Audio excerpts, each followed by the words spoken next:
जय हिंद प्यारे बच्चों, मैं आपका फिजिक्स फैकल्टी इंजीनियर सुमन सर और मैं Satyendra Singh faculty of mathematics. तो बच्चों, जैसे कि कल आपका यानी 22 मई का नेवी का आपका मॉक टेस्ट आयोजन हुआ था प्यारे बच्चों, तो हम दोनों फैकल्टीज आप लोगों के सामने उन सारे पेपर्स का सॉल्यूशंस लेकर आ चुके हैं प्यारे बच्चों। ठीक है, तो आपको जो है पूरे वीडियो को शुरू से एंड तक देखना है और इसके साथ साथ आपको एक एक क्वेश्चंस को एनालिसिस भी करना है प्यारे बच्चों, ताकि नेक्स्ट जब आपका एग्जाम्स हो तो आपने अभी जो गलती दोहराई है नेक्स्ट एग्जाम्स में उस गलती को न दोहरा सके। तो प्यारे बच्चों, जैसे कि हम लोग जो है यानी रिटन एग्जाम के साथ साथ फिजिकल्स का भी प्रिपरेशंस कराते हैं, तो हमारी जो नेक्स्ट यानी फिजिकल्स के लिए जो प्रिपरेशंस होने वाली है यानी मॉक टेस्ट आयोजन होने वाली है वो 29 मई को होने वाली है प्यारे बच्चों, यानी 29 मई को होने वाली है। तो आप जल्द से जल्द उस चीज के लिए भी क्या कर लें, रजिस्ट्रेशन करा लें। तो प्यारे बच्चों, जल्दी से फटाफट हमारे वेबसाइट यानी www.majorcursive.com पर आइए और अपना रजिस्ट्रेशन करा के अपनी पोजीशंस को फिक्स्ड कीजिए। तो इसके लिए और अपकमिंग आपका जो आने वाला फिजिकल टेस्ट है उसके लिए बहुत सारी शुभकामनाएं। तो चलिए स्टार्ट करते हैं आज की ये अपना पूरा सॉल्यूशन, जिसमें आपको सभी सब्जेक्ट का सॉल्यूशंस मिलेगा। तो प्यारे बच्चों, एक एक क्वेश्चंस को बिल्कुल ध्यान से देखना है, एक भी क्वेश्चंस को मिस नहीं करना है। गुड लक एंड जय हिंद। जय हिंद बच्चों, मैं Satyendra Singh faculty of mathematics. बच्चों, वादे के अकॉर्डिंग हम जो हर मंथ जो आपका नेवी SSR का एग्जाम कराते हैं और उसका प्रॉपर वे में सोल्यूशन लेकर आते हैं। तो जो आपका संडे का एग्जाम हुआ था नेवी SSR का, उसके अकॉर्डिंग जो है उसका प्रॉपर वे में सोल्यूशन लेकर आ रहे हैं। तो इस पूरे वीडियो को शुरू से एंड तक आप जुड़िए। ओके, तो पहला क्वेश्चन है, ये डिफरेंशिएशन का दिया है। यदि y = tan inverse a cos x minus b sin x upon में b cos x plus a sin x ये दिया हुआ है, इसका आपको dy/dx फाइंड करना है। तो इसके लिए करते क्या है, कुछ सोचते हैं कि कहीं ऐसा नहीं अंदर फार्मूला बन जाए। तो इसके लिए क्या करते हैं, 20 cos x से ऊपर नीचे डिवाइड कर लेते हैं। क्या आ जाएगा, y = tan इनवर्स, ध्यान से रखना डायरेक्ट लिख रहा हूँ, यहाँ a/b आ जाएगा माइनस tan x आ जाएगा अपॉन में 1 प्लस a/b tan x, ये बन जाएगा। इतना तो क्लियर है। अब देखो ये किसी का फार्मूला बन रहा है, किसका बन रहा है, y = tan inverse a/b minus tan inverse tan x का फार्मूला बन गया। ओके, अब इसको सॉल्व करते हैं। देखो कितना अच्छा सा फार्मूला बन गया, tan इनवर्स a/b माइनस का x हो गया। बेटा इसका डिफरेंशिएशन करोगे तो ये क्या होगा, ये कांस्टेंट है, कांस्टेंट का dy/dx 0 हो जाएगा और माइनस का x है तो माइनस का 1 इज करेक्ट आंसर हो जाएगा। इसका मतलब डी आंसर इज करेक्ट हो जाएगा। नो डाउट समझ में आ गया होगा। चलिए नेक्स्ट क्वेश्चन लेते हैं, क्वेश्चन नंबर 2। ये लिमिट का क्वेश्चन है। इसको देखो सॉल्व करने का तरीका क्या है, लिमिट x टेंड्स टू 0 दिया है, ऊपर 2x को कॉमन कर लेंगे। जब 2x को कॉमन करोगे तो 10 के अंदर 5 बचेगा, 5x -1 और यहाँ -1 कॉमन कर लेंगे, 5x - 1 अपॉन में x tan x, ऐसा कुछ बचेगा। ओके, अच्छा फैक्टर कर लिया तो क्या आएगा, limit x tends to 0 2x -1 into 5x -1 upon में x इंटू tan x बचेगा। अब करना क्या है, 0/0 है तो यहाँ पर x से आप क्या करना, डिवाइड कर लेना और x से मल्टीप्लाई कर लेना। देखो बेटा ये तो हमारा tan x/x, जब लिमिट x टेंड्स टू 0 होता है तो 1 हो जाता है, और ये क्या बनेगा, log 2 बनेगा, और ये क्या बनेगा, log 5 बनेगा। यानी आंसर आ रहा है log 2 इंटू log 5। तो C answer is correct answer, ये आंसर आपका करेक्ट हो रहा है। ओके बेटा, चलिए नेक्स्ट क्वेश्चन लेते हैं, क्वेश्चन में 3। क्वेश्चन में 3 क्या है, एक वेक्टर का है, वेक्टर का। ओके, तो ए सदिश दिया है और बी सदिश दिया है। याद रखना जिस पर ऑन होता है समथिंग ऐसा, जैसे ये वेक्टर है हमारा ए है, बी ले रहे हैं, ठीक है, और ये वेक्टर ए ले रहे हैं, सॉरी ए ले रहे हैं।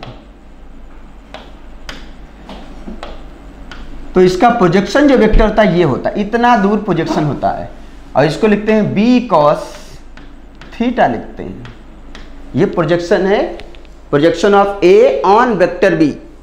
और इसको जब सॉल्व करते हैं तो ए डॉट बी, क्योंकि कॉस थीटा का मान रखोगे तो ये आ जाएगा बी वेक्टर। ये हमारा है projection of A on projection B होता है, यही करना है। अब डॉट प्रोडक्ट में क्या करते हैं, डायरेक्टली मल्टीप्लाई कर लेते हैं, तो 6 आएगा, माइनस का 3 और प्लस का 5 अपॉन में b का मॉडुलस निकालना है, तो under root of 4 + 9 + 1 that means कितना आ जाएगा, 8 अपॉन में 14 आ रहा है, ऐसा कुछ। तो आपका C answer is correct answer हो जाएगा बेटा। चलो नेक्स्ट क्वेश्चन ले लेते हैं। ओके, अगला है, यदि एक रेखा का दिक् कोज्या यानी डायरेक्शन कोसाइन दिया हुआ है, कितना 1/c 1/c 1/c दिया हुआ है। हमें पता है कि l का स्क्वायर प्लस m का स्क्वायर प्लस n का स्क्वायर इक्वल टू 1 होता है।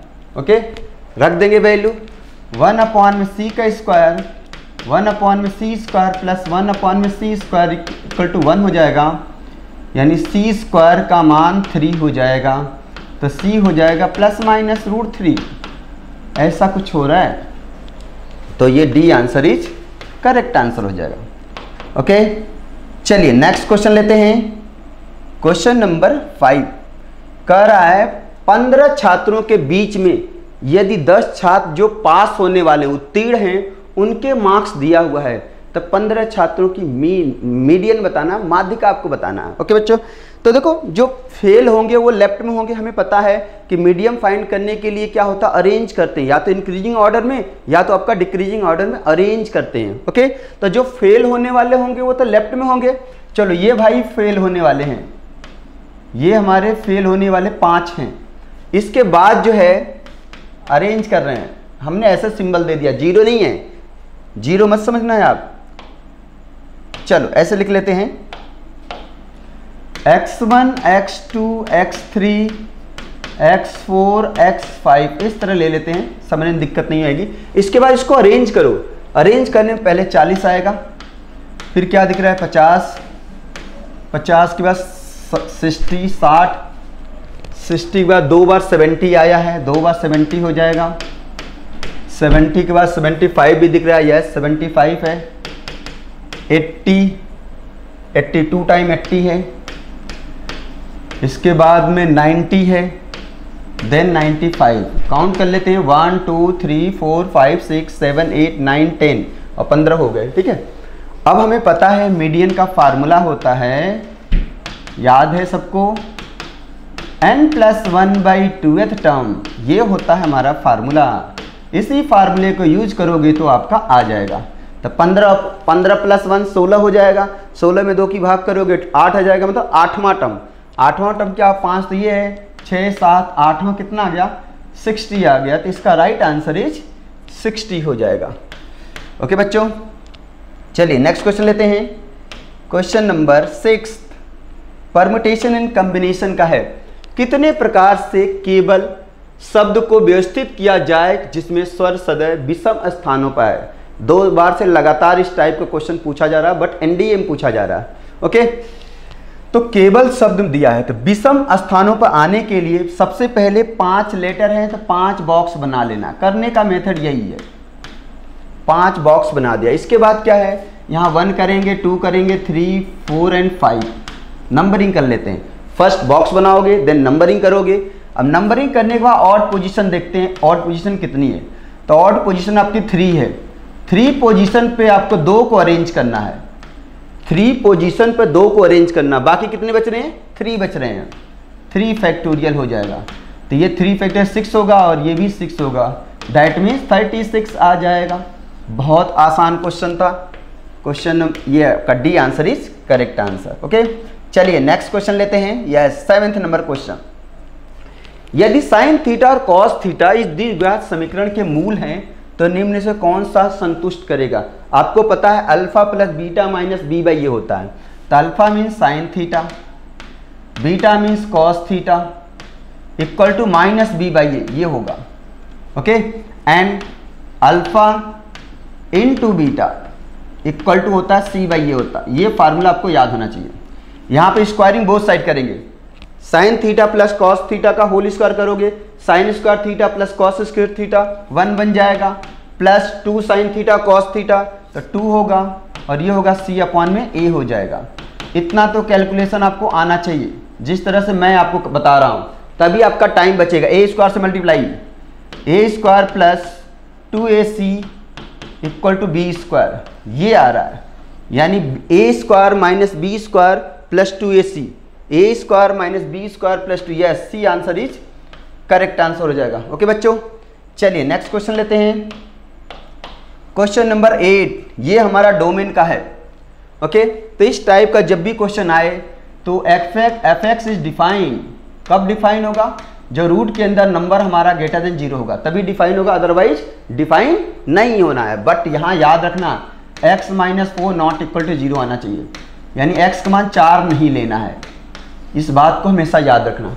अब इसको क्या करेंगे, x माइनस 1 और x माइनस 4 से ऊपर नीचे मल्टीप्लाई कर देंगे। मल्टीप्लाई करने से फ़ायदा क्या होगा, जब राइट में ले जाएंगे, जब हर को राइट में ले जाएंगे तो क्या होगा, इक्वलिटी चेंज नहीं होगी।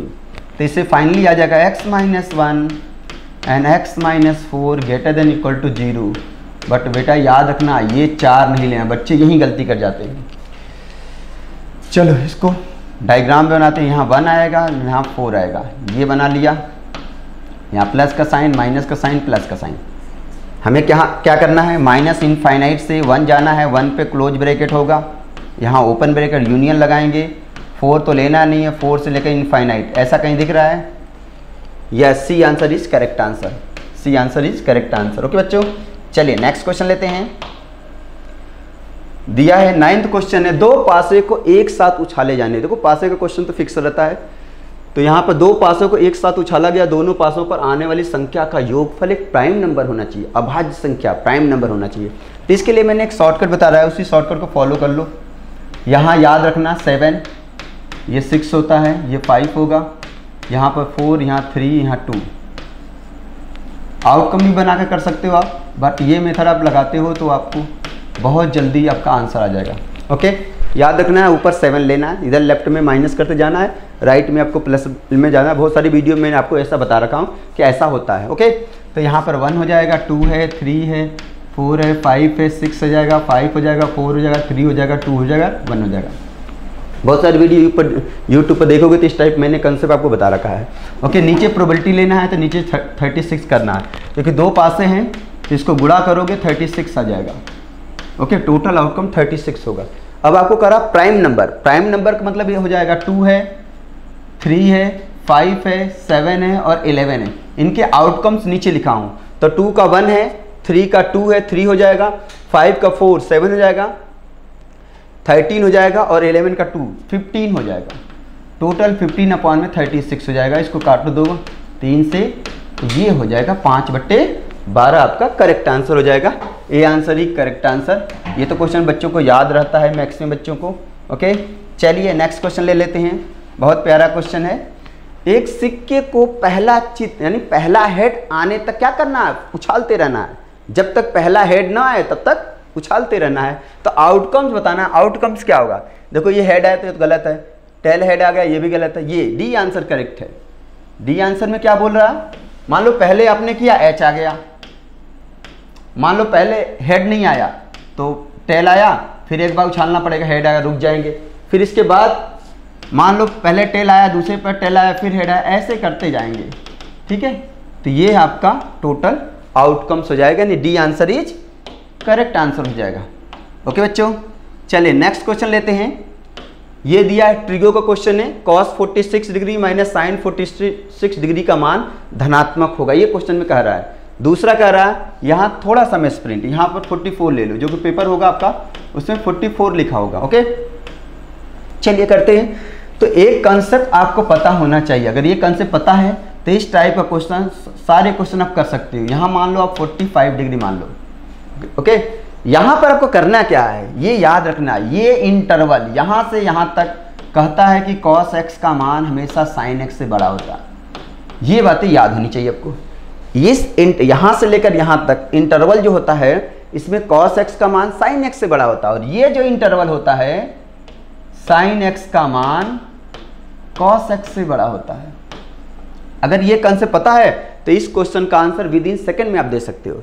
जैसे 46 डिग्री, 46 डिग्री कहाँ होगा? ऊपर होगा।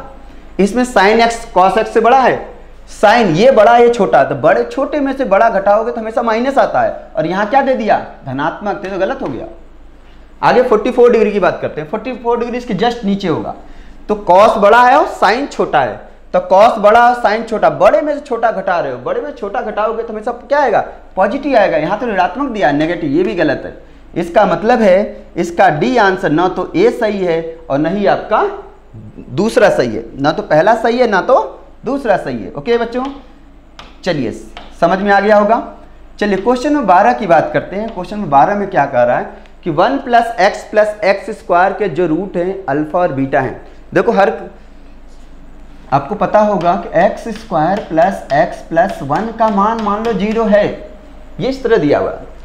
तो यहाँ पर इसके जो रूट्स होते हैं एक ओमेगा होता है और एक ओमेगा स्क्वायर होता है। क्वाड्रेटिक में आपको बताया गया होगा, या अगर मेरी क्लास में आप क्लास लिए होगे तो मैं बता रखा हूँ। इसको अल्फा मानते हैं और इसको बीटा मानते हैं, ये चीज़ें, यानी अल्फा का मान ओमेगा हो गया और बीटा का मान ओमेगा स्क्वायर होगा। बस यही कंसेप्ट को फॉलो करके इसका आंसर दे देना फटाफट। 1 होगा, ओमेगा स्क्वायर होगा, ओमेगा होगा एंड ओमेगा होगा। यहाँ पर आगे यहाँ पर ओमेगा होगा, ओमेगा स्क्वायर होगा, 1 होगा और ओमेगा स्क्वायर। इसको सॉल्व करते देखें क्या आता है। Omega + omega square -1, omega square + omega के पावर 4, ओमेगा + ओमेगा -1 आ गया।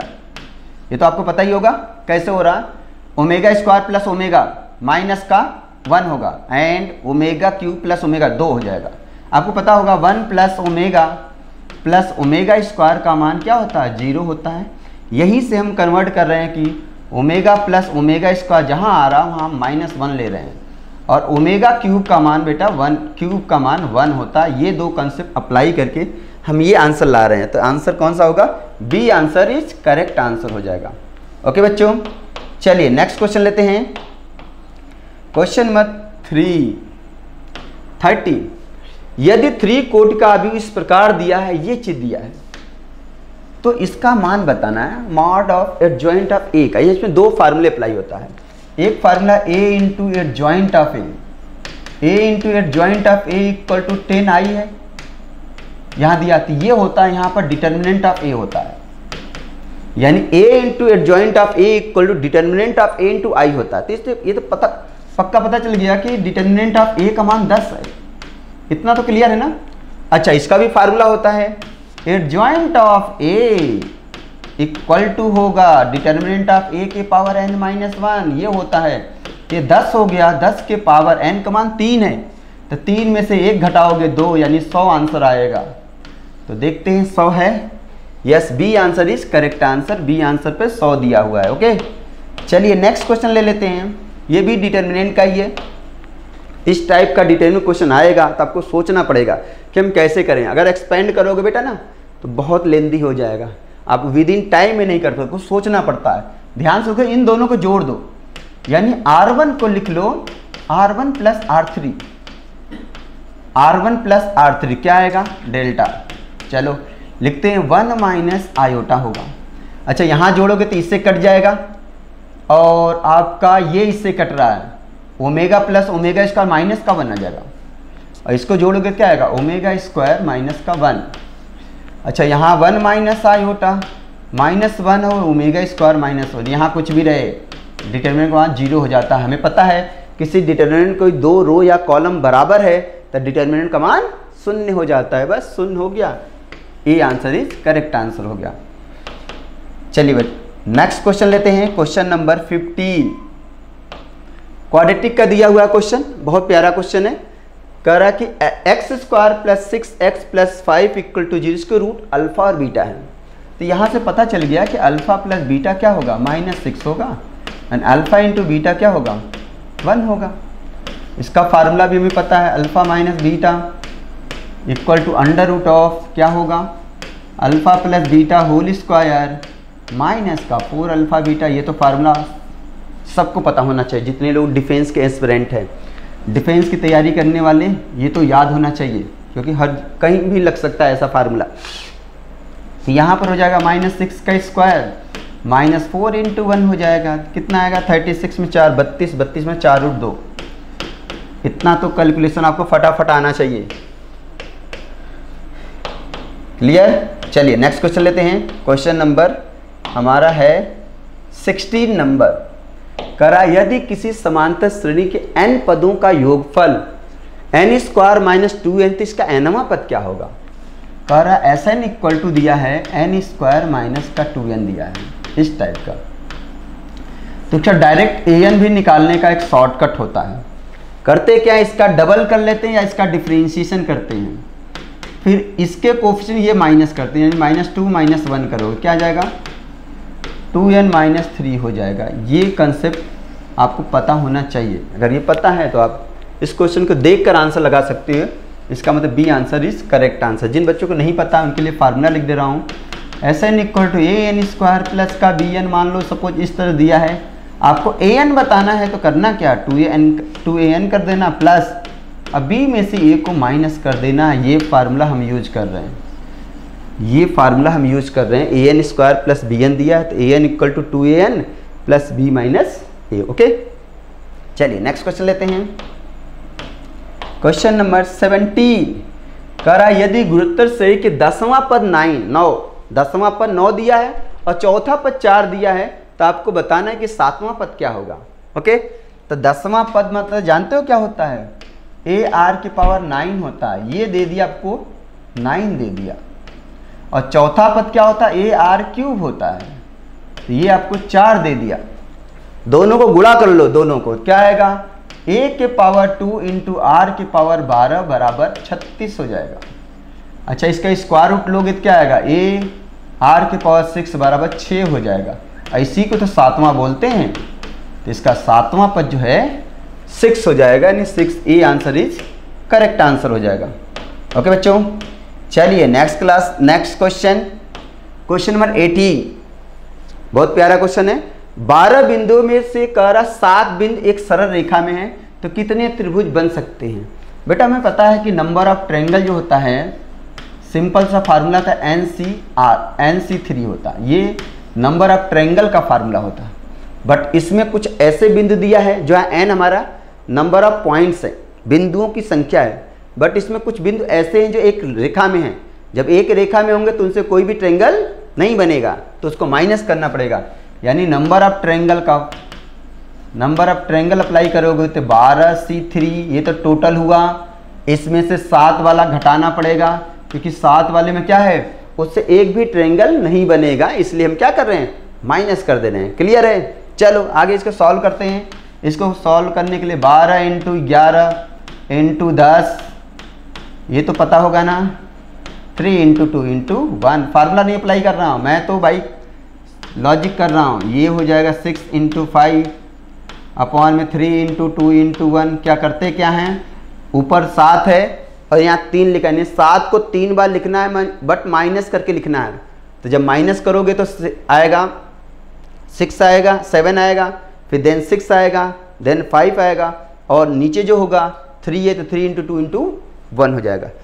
देखते हैं, ये 12 हो गया तो 2, और ये 6 हो गया तो 6 कट गया, 220 हो गया, -7 × 5 = 35, घटाएं कितना आएगा, 185। यस, 185 आपका करेक्ट आंसर हो जाएगा। तो 185 दिख रहा है, यस ए पे दिख रहा है, ए इज करेक्ट आंसर हो जाएगा। चलिए नेक्स्ट क्वेश्चन लेते हैं। क्वेश्चन में 90। करा 1 + x⁴ के विस्तार में 2r + 4 पद जो है और r - 2th पद का गुणांक समान है, तो आपको बताना कि r क्या होगा। अच्छा, एक फार्मूला इस टाइप का पढ़े होंगे, tr+1 = होता है NCr होता है, x⁴r होता है, ये होता है। तो यहाँ पर क्या करोगे, 2r + 4 का गुणांक निकालोगे। इसका गुणांक से मतलब है, तो ये हो जाएगा 18c 2r + 3 हो जाएगा। ऐसे ही tr - 2 का गुणांक निकालोगे, क्या आएगा, ये 18CR माइनस 3 आ जाएगा। और कह रहा ये दोनों बराबर हैं, क्वेश्चन के अंदर बोल रहा है कि समान हैं, तो समान कर देते हैं, देखते हैं क्या आएगा। समान करने का मतलब हो जाएगा 18C2R plus 3 equal to 18CR minus 3 हो जाएगा। एक फार्मूला ये भी पढ़े हो कि R1 plus R2 equal to 18 है, तो ये R1 हुआ, ये R2 हुआ और 18, तो यानी हो जाएगा 2R plus 3 plus R minus 3 equal to 18 हो जाएगा। 3 से 3 गया, 3R बराबर 18 हो जाएगा। तो R का मान क्या दिख रहा है? 6 दिख रहा है। तो कौन सा आंसर करेक्ट है? A answer is correct answer. Okay बच्चों, चलिए नेक्स्ट क्वेश्चन लेते हैं। क्वेश्चन नंबर 20 इंटीग्रेशन का है, दिया है इंटीग्रेशन ऑफ, इसको तो सॉल्व करने का तरीका क्या है? अगर log x को t मानोगे तो 1/x नहीं आएगा। ओके, नीचे एक्स स्क्वायर है ना, तो log x का 1/x होता है, नॉट एक्स स्क्वायर होता है। ओके, तो यहां पर बाई पार्ट लगाने के लिए इसको ऊपर ले जाओगे, ऐसा करोगे, इसको पहला फंक्शन मानोगे, इसको दूसरा फंक्शन मानोगे और बाई पार्ट लगाएंगे। तो फार्मूला पता है, पहला function integration of second function, तो 1/x स्क्वायर का माइनस 1/x होता, ये तो याद होना चाहिए, छोटे मोटे इंटीग्रेशन तो आपको याद होना चाहिए। Minus integration of log x का d/dx 1/x होता है और ये माइनस का 1/x आ जाएगा प्लस अ कांस्टेंट c।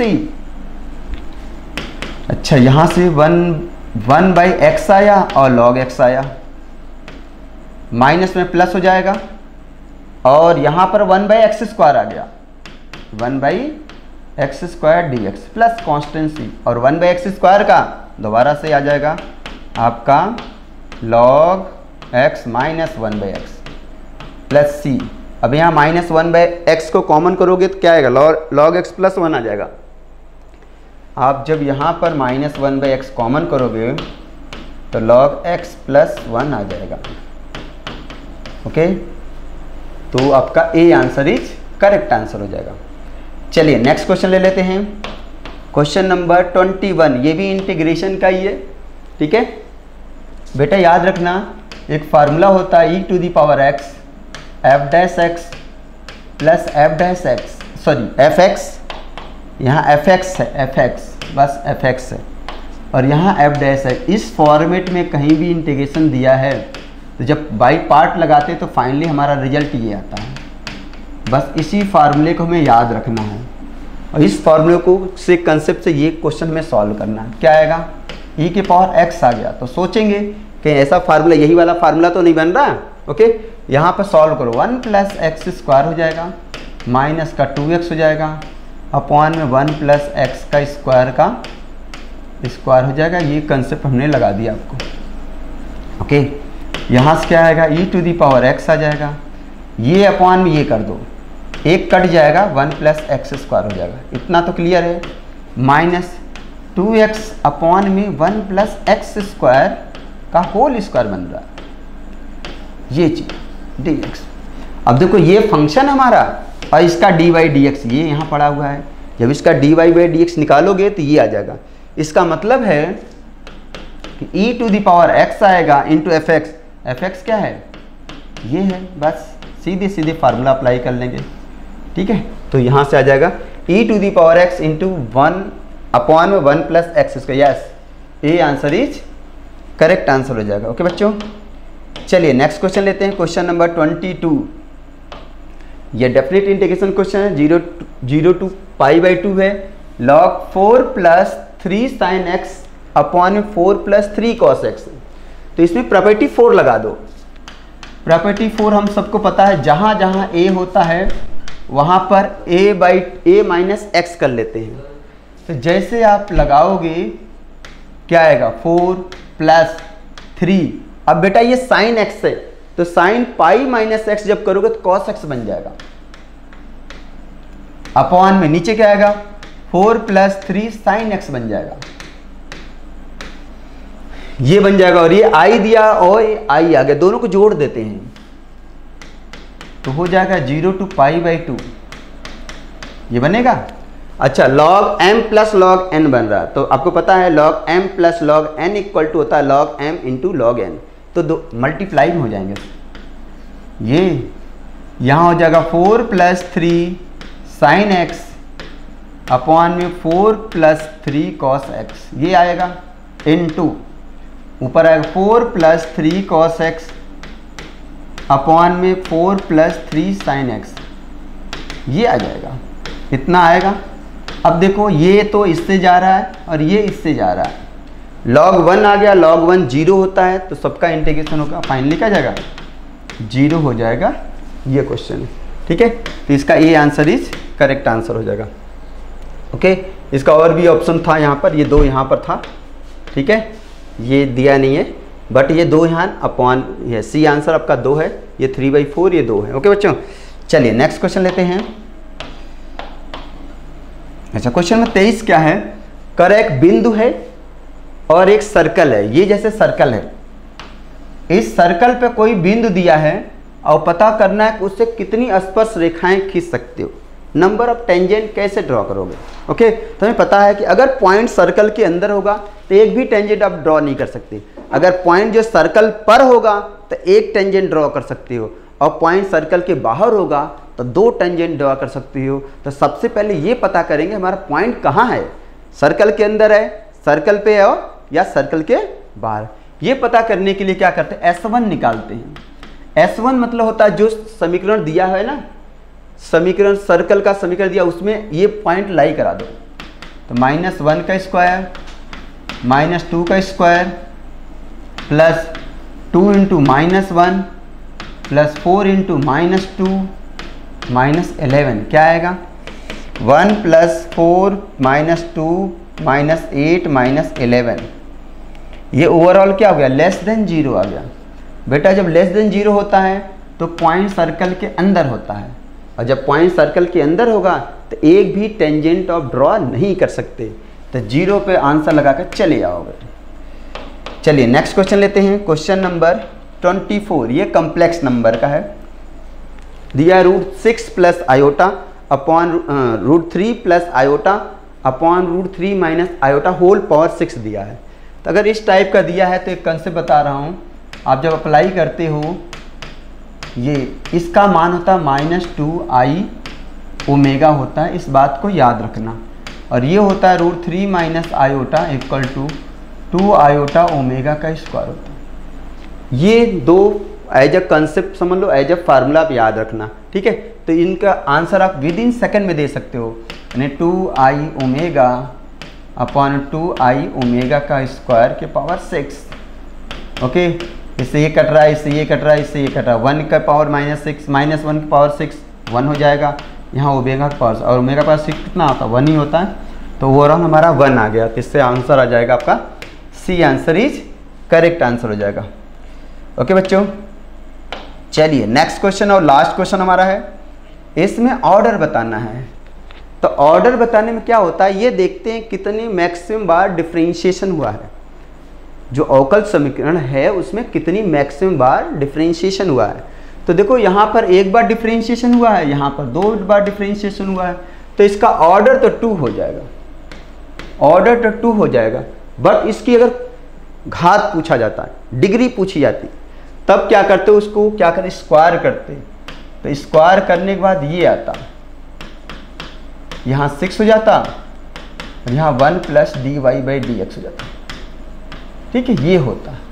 तब अब जो है अगर ऑर्डर पूछा जाता तो सब ऑर्डर तो 2 था, और डिग्री पूछी जाती तो डिग्री में आपका 6 हो जाएगा, बट हमें ऑर्डर पूछा है तो ऑर्डर हमारा 2, यानी A answer is correct answer हो जाएगा।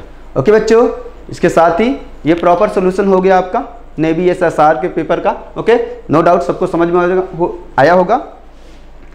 बाकी नेक्स्ट सब्जेक्ट, थैंक यू, जय हिंद। जिंदा हो तो ताकत रखो बाजुओं में लहरों के साथ लड़ने की, क्योंकि लहरों के साथ बहने का काम तो लाशों का होती है। जय हिंद मेरे प्यारे बच्चों, मैं आपका फिजिक्स फैकल्टी तो आ चुका हूं आप लोगों के सामने आपका नेवी का फिजिक्स का सॉल्यूशन लेके प्यारे बच्चों।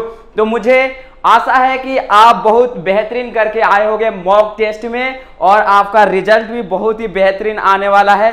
तो और आपका जो भी आपने क्वेश्चन सॉल्व किया था उन क्वेश्चंस को मैं सॉल्व कराने आ चुका हूं, और आप वीडियो को शुरू से लेके अंत तक देखिए और एक एक क्वेश्चंस को एनालिसिस कीजिए कि कौन सी क्वेश्चंस में आपने कहां से चूक कर दिया है प्यारे बच्चों, ताकि अगली बार वो चूक ना हो पाए। प्यारे बच्चों देखो, मॉक टेस्ट से होता क्या है ना, हमारी जो प्रिपरेशन होती है उसमें धार लग जाती है, ठीक है ना बच्चों। क्योंकि होता क्या है कि जब तक हम लोग तैयारियां करते हैं, और मतलब क्या होता है, कोई भी युद्ध पर जाने से पहले हमें क्या होता है, कई बार तैयारियां करनी पड़ती है, हमें अपने आप को एकदम उस युद्ध के लिए क्या करना पड़ता है प्यारे बच्चों, तैयार करना होता है, ठीक है। तो आज उसी सिलसिले मतलब कहीं ना कहीं हमारा जो मेजर कल क्लासेस है, यानी हमारे जो सौरभ सर है, उनका एक बहुत ही बड़ी इनिशिएटिव है हर मंथ में हर एक एग्जाम्स के लिए क्या करना बच्चों, मॉक टेस्ट का आयोजन कराना, और वो भी फ्री और फ्री कॉस्ट। आपको पता है आने वाला जो 29 में है प्यारे बच्चों, वहां पर हम लोग फिजिकल टेस्ट कराने वाले हैं, ठीक है। फिजिकल्स का वो होने वाला है, कहीं ना कहीं आपको रिटन्स के बाद फिजिकल की भी बहुत ज्यादा इंपॉर्टेंट होती है, तो उसका भी हम लोग लेकर आने वाले हैं। तो कहीं ना कहीं आप जल्दी से जाएं और हमारे वेबसाइट यानी www.majorclasses.com पर आप क्या करने, रजिस्ट्रेशन करा के अपनी सीट को क्या करने बच्चों, पुख्ती कर लें, ताकि आप आए मेजर कल से और अपने सपनों को क्या करें बच्चों, साकार करें। तो बिना समय गवाए स्टार्ट करते हैं आज का जो है सॉल्यूशन। तो पहला क्वेश्चन था प्यारे बच्चों कि इसका मिलान करना है। यूनिटी एंड डायमेंशंस ऑफ कितना इंपॉर्टेंट चैप्टर है। बच्चे क्या सोचते हैं कि बहुत इजी है, इस क्वेश्चन मतलब इस चैप्टर को नहीं पढ़ते हैं, छोड़ देते हैं, वही बच्चों इस चैप्टर से क्या करके आते हैं, क्वेश्चंस को मिस करके चले आते हैं। प्यारे बच्चों बिल्कुल छोड़ना नहीं है, जो इजी चैप्टर होते हैं उसे और अच्छे से पढ़ना होता है, क्योंकि इजी चैप्टर का जो क्वेश्चंस होते हैं वो बहुत आसानी से लग जाते हैं। पहला क्वेश्चन आपका डायमेंशन से दिया हो गया प्यारे बच्चों, कोणीय संवेग। तो कोणीय संवेग का हमें क्या बताना है प्यारे बच्चों, बीमा। पता है बच्चा, कोणीय संवेग का जो बीमा होता है ml²t-1 होता है। अब जब देखोगे तो कौन सा मिलेगा, ऑप्शन नंबर सी मिलेगा प्यारे बच्चों। गुप्त ऊष्मा के बारे में बात करेंगे प्यारे बच्चों, तो आपको पता है Q = m × L होता है, L बराबर क्या हो जाएगा, Q/m करेंगे बच्चों, तो ये हो जाएगा ml² और t-2 डिवाइडेड बाई क्या करोगे, m कर दोगे, m और m कैंसिल आउट हो जाएगा, तो l² t-2 आ जाएगा प्यारे बच्चों। तो कहीं ना कहीं यदि हम लोग यहाँ पर देखेंगे l² यानी इसका f आ रहा है, ठीक। नेक्स्ट है बल आघूर्ण टॉर्क बोलते हैं इंग्लिश में, तो उसका जो होता है वो वर्ग के जैसा है, ml²t-2 यानी इसका बारे में बात करेंगे तो ये आएगा। इसके बाद 3 ही के, अब आगे चेक करने की जरूरत नहीं है, स्मार्ट वर्क करो, क्योंकि समय की क्या होती है, बहुत ही कमी होती है। यानी बात करेंगे ऑप्शन नंबर फर्स्ट का सी, और यहाँ पर डी में भी दिख रहा है। फिर क्या करेंगे बच्चों, सेकंड का देखेंगे तो सेकंड का यानी इसमें 2f बिल्कुल सही है, और यहाँ पर क्या दिख रहा है, ए। तो ऑप्शन नंबर जो ए है बच्चों, यानी ए वाला जो होगा वह क्या होगा, करेक्ट होगा। नेक्स्ट क्वेश्चन पे चलते हैं, देखते हैं अगला क्वेश्चन जो है वो क्या है। वो क्वेश्चंस भी बहुत ही आसान सा क्वेश्चन है प्यारे बच्चों। तो इस क्वेश्चन को एकदम देखना कि यदि किसी गोले की त्रिज्या के मापन में त्रुटि 2% है, तो गोले के आयतन में मापन की त्रुटि, बिल्कुल आप जानते हैं इस टाइप के क्वेश्चन आप भर भर के करके आते हो, और इस टाइप के क्वेश्चन जो प्यारे बच्चों हमेशा आपके एग्जाम में क्या किया जाता है, पूछा जाता है। तो एकदम बिल्कुल घबराना नहीं है, और घबरा के आपको क्वेश्चन को गलत नहीं करना है। तो इसका जो आंसर आ जाएगा प्यारे बच्चों वो क्या आ जाएगा, 6%। Option number D is your correct answer. मिलाते जाओ, देखते जाओ, और एक एक क्वेश्चंस को हल करते जाओ प्यारे बच्चों। ग्राफ का क्वेश्चन 1D से जब भी क्वेश्चंस आते हैं, ग्राफ से क्वेश्चंस आते हैं, और ग्राफ को बिल्कुल मिस नहीं करना है प्यारे बच्चों, क्योंकि graph is very very important. यहां पर जो देखोगे, एक कण विरामावस्था से गति प्रारंभ करता है, यानी इनिशियल वेलोसिटी जो है बच्चों वह क्या है, 0 है।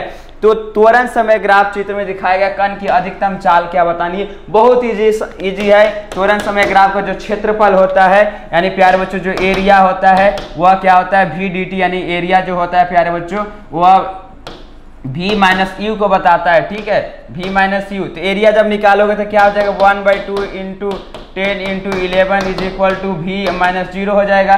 तो ये आंसर निकालोगे तो 55 मीटर प्रति सेकेंड निकल के चला आएगा। तो option number B is your correct answer. Okay, I hope did you got it. Next question पे चलते हैं प्यारे बच्चों। नेक्स्ट क्वेश्चन जो है देखते हैं वो क्या है। नेक्स्ट क्वेश्चन जो है वेक्टर का क्वेश्चन है प्यारे बच्चों, बहुत ही सिंपल सा आसान सा क्वेश्चन। आपको क्या बताना, इनके बीच का कोण बचाना है, बहुत ही कुछ नहीं करना है, इन दोनों को क्या कर दो, डॉट कर दो। क्या कर दो बच्चों, डॉट। A डॉट B बराबर क्या होता है, A mod B mod और क्या cos theta. A dot B को करो, इन दोनों को डॉट करोगे, ए क्या आ जाएगा आपको 2 और प्लस क्या आ जाएगा बेटे, यानी यहाँ पर आ जाएगा 50 आ जाएगा। ठीक है, ये आ जाएगा आप लोगों को। और यदि मॉड निकालोगे ए का तो √26, बी का निकालोगे बच्चों तो कितना हो जाएगा 104 और कॉस कितना हो जाएगा। यहाँ पर बात करेंगे ए डॉट बी, ये मैं cos थीटा कर देता हूँ प्यारे बच्चों, और इन cos थीटा बराबर लिखना चाहूँ तो क्या लिख दूंगा 52 divided by √26 into 4 into 26। Okay, तो ये आ जाएगा निकल के बाहर कितना 52 डिवाइडेड बाई 52 और कैंसिल आउट कर दोगे तो cos थीटा का जो वैल्यू निकल के आ गया वो आ गया क्या 1 आ गया निकल के प्यारे बच्चों। तो थीटा का जो वैल्यू आ जाएगा माय डियर स्टूडेंट्स वह क्या आ जाएगा, क्या आ जाएगा जल्दी बोलो फटाफट बोलो, तो 0 डिग्री आ जाएगा। तो 0 डिग्री जो इन द फर्स्ट ऑप्शन, और वो आपका क्या हो जाएगा बिल्कुल सही हो जाएगा। ओके, तो क्वेश्चन नंबर हम लोग 4 देखिए। नेक्स्ट क्वेश्चन जो देखते हैं, क्या जबरदस्त सा क्वेश्चन। देखो आपका एग्जाम्स में क्वेश्चन इसी के पैटर्न पर आते हैं, और हम लोग जो मॉक टेस्ट आयोजन कराते हैं प्यारे बच्चों, तो कहीं ना कहीं आपके एग्जाम्स के पैटर्न को देखते हुए उन सारे मॉक टेस्ट के जो क्वेश्चंस हैं उसको क्या करते हैं बच्चों सेट करके यहाँ पर आप लोगों के समक्ष लाते हैं। यहाँ पर क्या दिया है चित्र में 4 फुटबॉल के पथ को प्रदर्शित किया गया है। हवा के प्रभाव को नगण्य मानते हुए एयर रेसिस्टेंस यहाँ पर क्या करना है बच्चों निग्लेक्ट कर देना है। तो घटते हुए क्रम में प्रारंभिक वेग के 36 घटक को व्यवस्थित कीजिए। ठीक है, क्या शानदार सा क्वेश्चन से प्यारे बच्चों।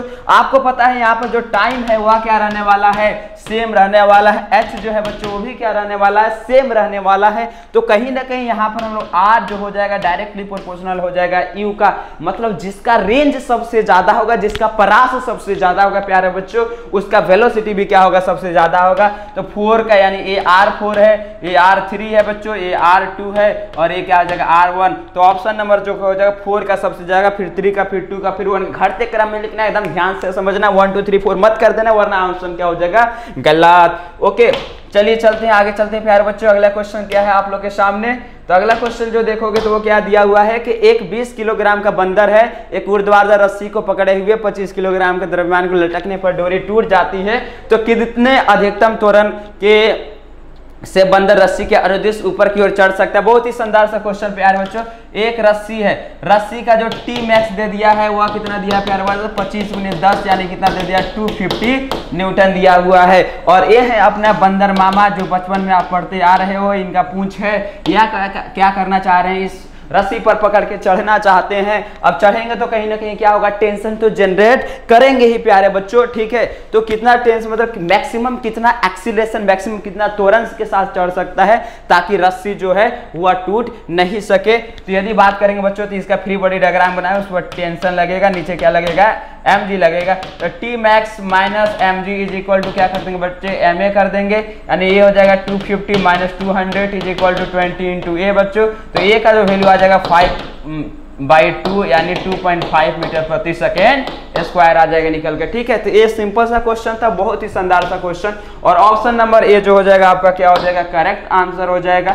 नेक्स्ट क्वेश्चन पे चलते हैं प्यारे बच्चों। ये क्वेश्चन भी अक्सर देखो मोमेंटम कंजर्वेशन से, मोमेंटम से हर एक साल आपके हर एक एग्जाम में क्वेश्चंस आते हैं, तो इस टॉपिक को बिल्कुल आप मिस करके नहीं जा सकते हैं प्यारे बच्चों। तो कहीं ना कहीं यहाँ पर क्या बोला है कि एक लंबी कूद का धावक कूदने से पहले दौड़ता है, क्योंकि अब दौड़ते हुए क्या कर लेता है प्यारे बच्चों, वह अपने अंदर क्या कर लेता है मोमेंटम को गेन कर लेता है, और मोमेंटम को गेन करते हुए यह क्या करता है वो ज्यादा लंबी दूरी तक क्या कर लेगा छलांग मार लेगा। तो ऑप्शन नंबर जो हो जाएगा प्यारे बच्चों वह क्या हो जाएगा डी जो होगा करेक्ट आंसर हो जाएगा।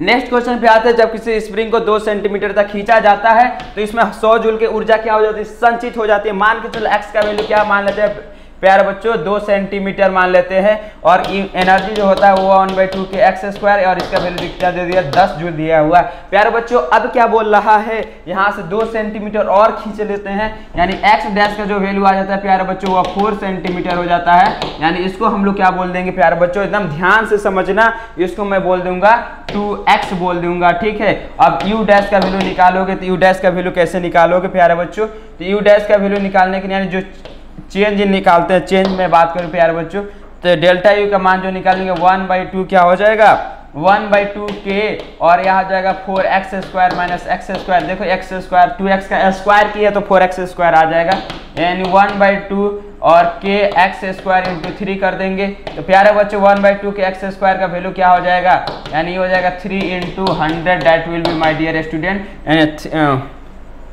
ये जो था 100 जूल था, तो ये 100 यानी यहाँ पर कितना हो जाएगा 300 जूल जो हो जाएगा आपका क्या हो जाएगा करेक्ट आंसर हो जाएगा। ठीक है, नेक्स्ट क्वेश्चन पे चलते हैं। नेक्स्ट क्वेश्चन जो है प्यारे बच्चों हुआ क्या है, अगला क्वेश्चन मोमेंट एंगुलर कंजर्वेशन से आया। एंगुलर कंजर्वेशन जो बहुत ही ज्यादा इंपॉर्टेंट है। बोला है कि घूर्णन टेबल पर खड़ा एक व्यक्ति अपने दोनों हाथों को फैलाकर अपने भार को पकड़ा हुआ है। जैसे ही आप सिमटता है तो उसका आई का जो वैल्यू होता है प्यारे बच्चों वह क्या होता है घट जाता है, और ओमेगा जो स्पीड है प्यारे बच्चों वह क्या हो जाता है एंगुलर स्पीड वह क्या हो जाता है बढ़ जाता है। और स्पीड यदि प्यारे बच्चों बढ़ जा रहा है तो काइनेटिक एनर्जी जो होगा वो भी क्या हो जाएगी, गतिज ऊर्जा जो हो जाएगी वो भी क्या हो जाएगी आपका बढ़ जाएगी। यानी ऑप्शन नंबर बी जो हो जाएगा वह क्या हो जाएगा आपका करेक्ट आंसर होगा। और देखो एक क्वेश्चन एकदम ध्यान से करके जाना, क्योंकि ये क्वेश्चन का पूछने की जो मतलब चांसेस है पॉसिबिलिटी है बहुत ही ज्यादा है। मैं आपको 90% बोल रहा हूँ इस टाइप के क्वेश्चंस आपके एग्जाम्स में आते हैं।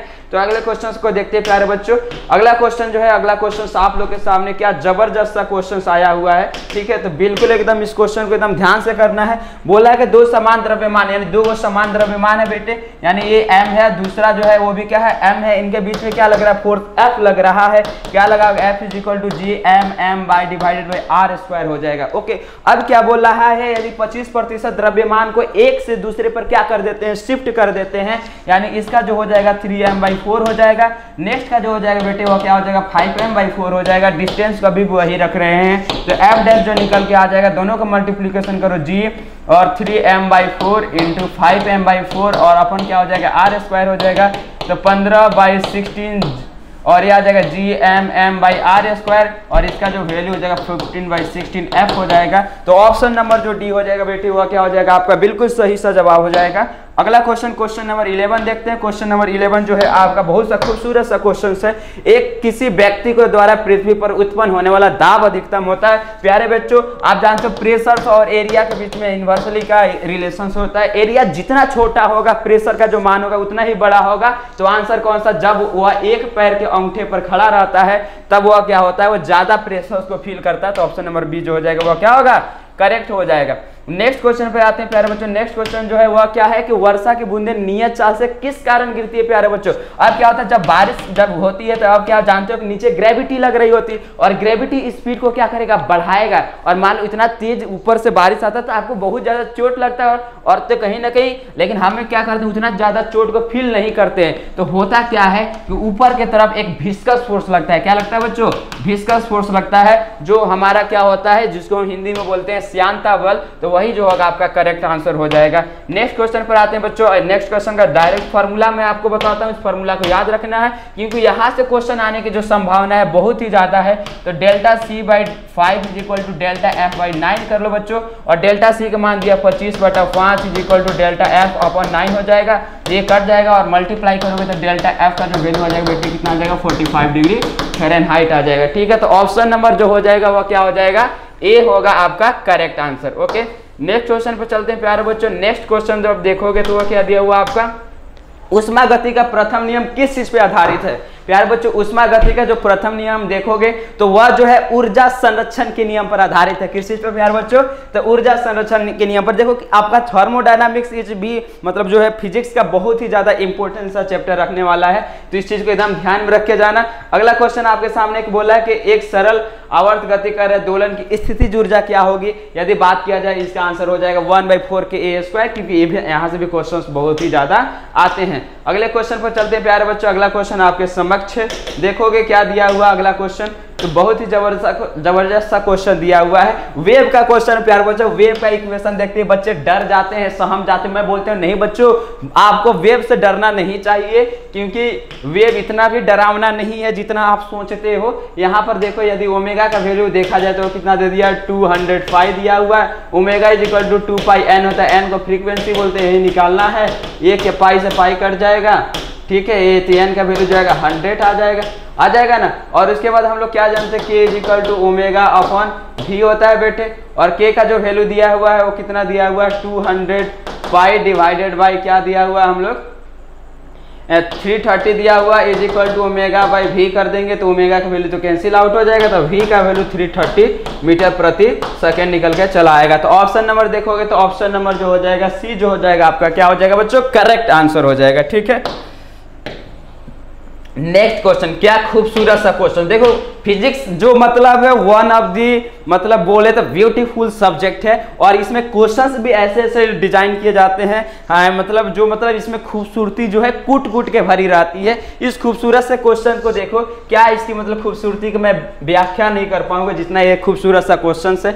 आप देख रहे हो कि यहाँ पर क्या दिया हुआ है, एक समरूप विद्युत यूनिफॉर्म इलेक्ट्रिक फील्ड है, ठीक है, उसका आर त्रिज्या बनाया गया है, ब्रिज का परिधि दे दिया A B C and D के विभव क्रम से। प्यारे बच्चों आपको ये चीज पढ़ा है, dv is equal to minus E dot D R होता है बेटे। अब थीटा जो होता है वह क्या होता है, 0 डिग्री रहेगा, तो वहां पर dv जो होता है निगेटिव में आता है बेटे। और यदि बात करते हैं थीटा 180 डिग्री रहता है तो dv जो होता है बेटे यानी पॉजिटिव में आता है, यानी यहाँ पर जो भी रहता है वह क्या होता है डिक्रीज करता है, और यहाँ पर जो भी रहता है बेटे वह क्या करता है इंक्रीज करता है। और थीटा का वैल्यू यदि बात कर लें प्यारे बच्चों 90 डिग्री रहेगा तो वहां पर dv जो हो जाएगा वह क्या हो जाएगा 0 हो जाएगा, यानी v जो रहता है वह क्या होता है कांस्टेंट रहता है। ये एकदम याद करके जाओ, बहुत ही रामबाण है, इसको मैं क्या बोलता है बच्चों, रामबाण बोलता हूं। ये एकदम याद करके जाना है क्योंकि यहां से क्वेश्चन आने की जो संभावना है बहुत ही ज्यादा है। और देखो यहाँ पर यदि बात करेंगे यानी ए वी ए और जो वी सी हो जाएगा उसका मान क्या हो जाएगा, सेम हो जाएगा। वी बी का जो मान है वो छोटा होगा और वी डी का जो मान हो जाएगा वो क्या हो जाएगा, बड़ा हो जाएगा वी बी से। तो यदि ऑप्शन नंबर देखोगे तो ऑप्शन नंबर कौन सा, ऑप्शन नंबर जो है वो आपका जो है बच्चों वो क्या हो जाएगा, सी मैच कर जाएगा, और ये आपका करेक्ट आंसर हो जाएगा। नेक्स्ट क्वेश्चन पर चलते प्यारे बच्चों। अगला क्वेश्चन देखोगे, अगला क्वेश्चन क्या है, क्या शानदार सा क्वेश्चन दिया हुआ है कि एक वर्ग है प्यारे बच्चों, एक वर्ग है, यहाँ पर 2 कूलम -3 कूलम -4 कूलम और क्या बच्चों यहाँ 5 कूलम रखा हुआ है। तो यदि रखी निम्न से क्या सत्य है, मान लो यहाँ पर इलेक्ट्रिक फील्ड हम लोग निकालना चाहते हैं प्यारे बच्चों, इसके वजह से इधर आएगा, इसके वजह से प्यारे बच्चों इधर आएगा, इसके वजह से भी इधर आएगा, इसके वजह से भी इधर आएगा, यानी net electric field E net इधर समथिंग आएगा, तो ई नेट जो है नॉट 0 होगा। और यदि क्यू का बात करें, क्यू नेट का जो वैल्यू बेटे हुआ क्या है 0 है, इसलिए जो भी हो जाएगा वह क्या हो जाएगा 0 हो जाएगा। तो ई नेट नॉट 0 और भी जो 0, option number B is your correct answer. Okay, अगला क्वेश्चन पे चलते हैं प्यारे बच्चों। अगला क्वेश्चन देखो क्या शानदार सा क्वेश्चन, करंट इलेक्ट्रिसिटी का। अब दिए गए परिपथ प्यारे बच्चों यहाँ पर देखोगे करंट आई ही फ्लो होगा, यानी धारा सेम है, तो ये दोनों किस चीज में है, सीरीज में है, यानी ये सीरीज में है, यानी इन दोनों को सीरीज में जोड़कर मैं क्या कर देता हूँ बच्चों 12 ओम बना देता हूँ। और ये 12 ओम और ये दोनों किस चीज में, समानांतर में बच्चों, तो समानांतर में है, तो इनको क्या निकाल देंगे, आर नेट जब निकालने जाएगा देखिए ना 12 × 3 डिवाइड बाई क्या करता है 15, क्या कर जाएगा 5 बार में कटेगा बच्चों, और ये आ जाएगा कितना 2.4 ओम आ जाएगा निकल के, समझ गए बात को। तो यदि यहाँ पर यदि आई का वैल्यू निकालेंगे, आई बराबर क्या होता है v/r, यानी क्या करेंगे बच्चों 4.8 डिवाइडेड बाई 2.4 करेंगे, that will B 2 ampere, you will be your answer. Okay, तो 2 एम्पियर जो हो जाएगा प्यारे बच्चों आपका क्या हो जाएगा, आंसर हो जाएगा। नेक्स्ट क्वेश्चन पे चलते हैं। नेक्स्ट क्वेश्चन जो है वो क्या है, इस क्वेश्चन के एकदम ध्यान से समझना प्यारे बच्चों। यहाँ पर बोल रहा है कि एक तार का परिधि 4 ओम है, अब इसे इस प्रकार खींचा जाता है जिससे इसकी लंबाई क्या जाती है दोगुनी। खींचने वाला केस में R डायरेक्टली प्रोपोर्शनल होता है प्यारे बच्चों L² का, तो R1/R2 जो हो जाएगा वो क्या हो जाएगा L1² स्क्वायर के बराबर हो जाएगा बच्चों। और ये L² है हो जाएगा R1 का वैल्यू, और ये क्या हो जाएगा 4L², एक कट जाएगा, ठीक है। तो R2 जो आ जाएगा वह क्या हो जाएगा 4 × 4 कर दोगे यानी 16 आ जाएगा, ठीक है। तो ये आंसर होगा आपका। ओके, अगला क्वेश्चन पे चलते हैं प्यारे बच्चों। अगला क्वेश्चन क्या दिया हुआ है, यदि किसी वृत्तीय कुंडली में प्रवाहित धारा को दोगुना कर देते हैं तथा इसके घेरों की संख्या को क्या कर दिया जाता है बच्चों, आधी कर दिया जाता है, इसके केंद्र पर चुंबकीय क्षेत्र, यानी प्यारे बच्चों B बराबर जानते हैं n होता है μ0 I होता है और बाई 2r होता है। B डैश का वैल्यू क्या बोल रहा है, n को आधा कर देता है, μ0 और I को क्या कर देते हैं 2 गुना कर देते हैं बच्चों, और क्या है 2r कर देते हो, 2 से 2 गया और n ये कितना आ जाएगा n μ0 I divided by 2r आ जाएगा बच्चों, और ये क्या हो जाएगा b के बराबर हो जाएगा। तो कहीं ना कहीं हमारा क्या रहने वाला, समान रहने वाला, उस पर कोई भी चेंजेस नहीं आने वाली है। नेक्स्ट क्वेश्चन पर चलते बच्चों। नेक्स्ट क्वेश्चन जो है क्या आने वाला है, ध्यान से समझो। अगला क्वेश्चन जो आपके सामने क्या बोले, 2 समतल दर्पण परस्पर लंबवत रखे हैं तथा उनके मध्य एक क्या रखी गई है, मोमबत्ती के प्रतिबिंबियों की संख्या रखी गई है प्यारे बच्चे। तो बिल्कुल आसान सा क्वेश्चन है, ये ऐसे मिरर रखे हैं, यहाँ पर एक मोमबत्ती रखी है जो जल रहा है। आपको क्या करना है बच्चों, ये एंगल जानते हैं 90 डिग्री है, m का वैल्यू जो है वो क्या है 360 बाई क्या कर दोगे बच्चों 90 करोगे, डेट विल बी 4, और 4 जो है बच्चों इवन है, तो इमेज का जो होगा, इमेज का जो संख्या, इमेज की जो संख्या होगी प्यारे बच्चों वह क्या आ जाएगी, वह आ जाएगा 4 - 1 डेट विल बी 3। ओके, तो 3 जो हो जाएगा आपका क्या हो जाएगा, करेक्ट आंसर हो जाएगा। क्लियर हो गया।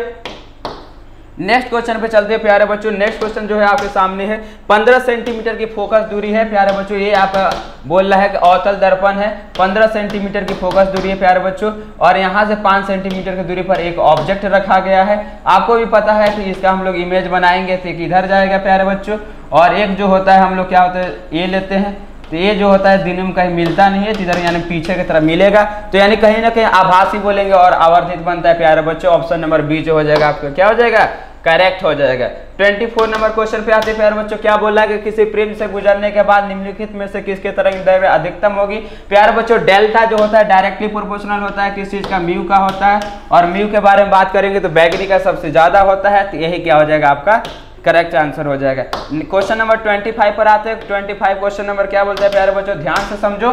तो यदि गतिशील कण की गतिज ऊर्जा E है और इसकी तरंग दैर्घ्य होगा तो lambda is equal to h/√2mE होता है प्यारे बच्चों। ये फार्मूला है, एकदम याद रखना। E जो होता है एनर्जी होता है, ठीक है। तो ये आई होप कि आप सभी लोगों के क्या हो गया, क्लियर हो गया होगा। तो प्यारे बच्चों आप आई होप कि आप लोग ने सारे के सारे क्वेश्चन को एनालाइज किया, अपने मार्क्स को, अपने जो भी आपके गलती हुई है उसको मार्क्स कर लिया प्यारे बच्चों। और आई होप कि अगले मॉक टेस्ट में आप लोग क्या करने वाले हैं प्यारे बच्चों, बहुत ही मतलब बहुत ही ज्यादा धमाल मचाने वाले हैं। तो मिलते हैं हम लोग अगले बार, तब तक के लिए जय हिंद। जय हिंद dear, welcome to major Kalsi classes. प्यारे बच्चों आपने मॉक पेपर दिया होगा और बेहतरीन परफॉर्म किया होगा, और आपको पता भी होगा कि मॉक पेपर में जो बेसिकली हम लोग जो लगातार मॉक पेपर करवा रहे हैं, यानी MKC परिवार आपके लिए जो है लगातार वेलफेयर के लिए बच्चे, कि आप एक मॉक पेपर से लगातार गुजर रहे हो, चाहे नेवी का EMR का मॉक पेपर हो, चाहे नेवी का SSR का हो, या फिर CDS NDA हो, सभी मॉक पेपर जैसे एयरफोर्स के मॉक पेपर हो, ICJ का हो, लगातार आप गुजर रहे हैं। अब बच्चों इसी कड़ी में मॉक पेपर जब आप देते हैं तो एक सलूशन का भी आपको बेसब्री से इंतज़ार होता होगा ना। तो आज हम SSR का मॉक पेपर जो आपने दिया है उसका सलूशन हम आपको दिखाएंगे और देखेंगे जो GK के 25 क्वेश्चन है प्यारे बच्चे, इसमें कहाँ गलती आपने कर दिया है और क्या उसका एक्सप्लेनेशन होगा। थोड़ा से उनको समझने की भी ज़रूरत है। अगर मान लीजिए कोई गलती आपसे होती हुई है, तब उम्मीद है कि आपने कोई गलती नहीं किया होगा, परफॉर्मेंस अच्छा आपने किया होगा। तो चलो बच्चों पहले क्वेश्चन से हम लोग यहाँ पे शुरुआत करते हैं। देखिएगा पहला क्वेश्चन यहाँ पे है आपका, जुते हुए खेत के साक्ष्य किस हड़प्पा स्थल से प्राप्त हुए हैं। तो देखो जुते हुए खेत यानी प्लाउड जो फील्ड है आपकी, प्लाउड फील्ड्स की बात कर रहा है, प्लाउड फील्ड की बात कर रहा है बच्चे। तो प्लाउड फील्ड की यहाँ पे बात हो रही है और उसके हमें एविडेंस हमसे पूछे जा रहे हैं, और वो भी किस हड़प्पा स्थल से पूछा जा रहा है, यानी कि इंडस वैली सिविलाइजेशन जो आपकी है, यानी कि IVC इंडस वैली सिविलाइजेशन, याद है ना इंडस वैली सिविलाइजेशन, जिसका फर्स्ट प्लेस डिस्कवर्ड हुआ था हड़प्पा। और आपको यह भी पता होगा कि इसको खोज करने में दयाराम साहनी ने खोज किया था ना, दयाराम साहनी। तो दयाराम साहनी जी ने, और आपको यह भी पता है कि दयाराम साहनी ने 1921 में डिस्कवर किया था ना। तो IVC का जो पहला प्लेस था वो आपका हड़प्पा था, सेकंड प्लेस मोहनजोदड़ो था राखालदास बनर्जी द्वारा 1922 में। तो यहाँ पर बच्चों वही से रिलेटेड एक क्वेश्चन हमसे पूछा जा रहा है कि बाद में तो हमने ढेर सारे प्लेसेस खोज लिए ना, तो उसमें एक प्लेस कालीबंगा खोजा गया था, और ये राजस्थान में, कहाँ पे है बच्चे, राजस्थान में कालीबंगा वाले प्लेस से ही आपका ये जुते हुए खेत के साक्ष्य मिले हैं। तो यहाँ ऑप्शन आपका ए सही होगा। लोथल वगैरह जैसे मैं बात करूँ कि लोथल, तो बच्चे आप लोथल जानते हैं गुजरात में है, कहाँ पे है, गुजरात में। और लोथल जो प्लेस है वो आप जानते हैं कि इसमें हमने ये पोर्ट सिटी था, क्या था, पोर्ट सिटी। और पोर्ट सिटी बच्चे अगर हम बात करें ना, तो पोर्ट सिटी मतलब बंदरगाह, डॉकयार्ड, याद है ना कि यहाँ पे डॉकयार्ड मिले थे। तो बिल्कुल यहाँ पे बच्चे आपके डॉकयार्ड जो हैं, आपको पता है डॉकयार्ड जो है यहाँ पे मिले हैं, यानी कि पोर्ट सिटी से रिलेटेड आपका क्या है, ये लोथल, और गुजरात में, और भोगवा नदी के किनारे है, यह भी आपको पता है। तो बच्चे लोथल वाला भी आप जानते होंगे। तो कालीबंगा आपने तो सही किया होगा, उम्मीद यही है, आई होप कि अच्छा हुआ होगा पेपर। मांडा की बात करें तो मांडा भी आपने देखा होगा कि भारत में जो हमारा नार्दर्न IVC का जो नार्दर्न प्लेस था, नार्दर्न यानी कि जो सबसे उत्तर में था, वो आपका मांडा वाला प्लेस है। आगे रोपड़ वगैरह, तो ये तो आपको इधर पंजाब वगैरह इधर रीजन में दिखाई देते हैं बच्चे, ये वाले क्षेत्र। तो फिलहाल यहाँ पे हमारा सही उत्तर क्या हो जाएगा, ए ऑप्शन हमारा will be correct answer. Move on next question, question number 2। आइए हम आपको उसको दिखाते हैं। देखिएगा प्यारे बच्चे कि यहाँ जो पहला क्वेश्चन के बाद दूसरा क्वेश्चन लिखा है वो पानीपत के युद्ध से है। तो पानीपत के देखो दूसरा युद्ध हमसे पूछा गया है। हम पानीपत के नाम पे 3 युद्ध जानते हैं बच्चे, फर्स्ट बैटल, सेकंड बैटल और इसके बाद थर्ड नंबर का बैटल आपको पता है। तो जो यहाँ पे फर्स्ट नंबर के बैटल हुए हैं वो आपको पता है कि फर्स्ट नंबर के जो बैटल हैं वो 1526 में, और सेकंड का जो हुआ है 15 यहाँ पे 1506 में, और थर्ड वाला 1761 में। तीनों आपको सन देखो पता होगा। पानीपत के 3 बैटल हुए हैं। मैं यहाँ क्या बता रहा हूँ आपको, पानीपत के 3 बैटल, और हमसे सेकंड वाला देखो पूछा गया है। तो सेकंड वाला तो 1556 में हुआ है।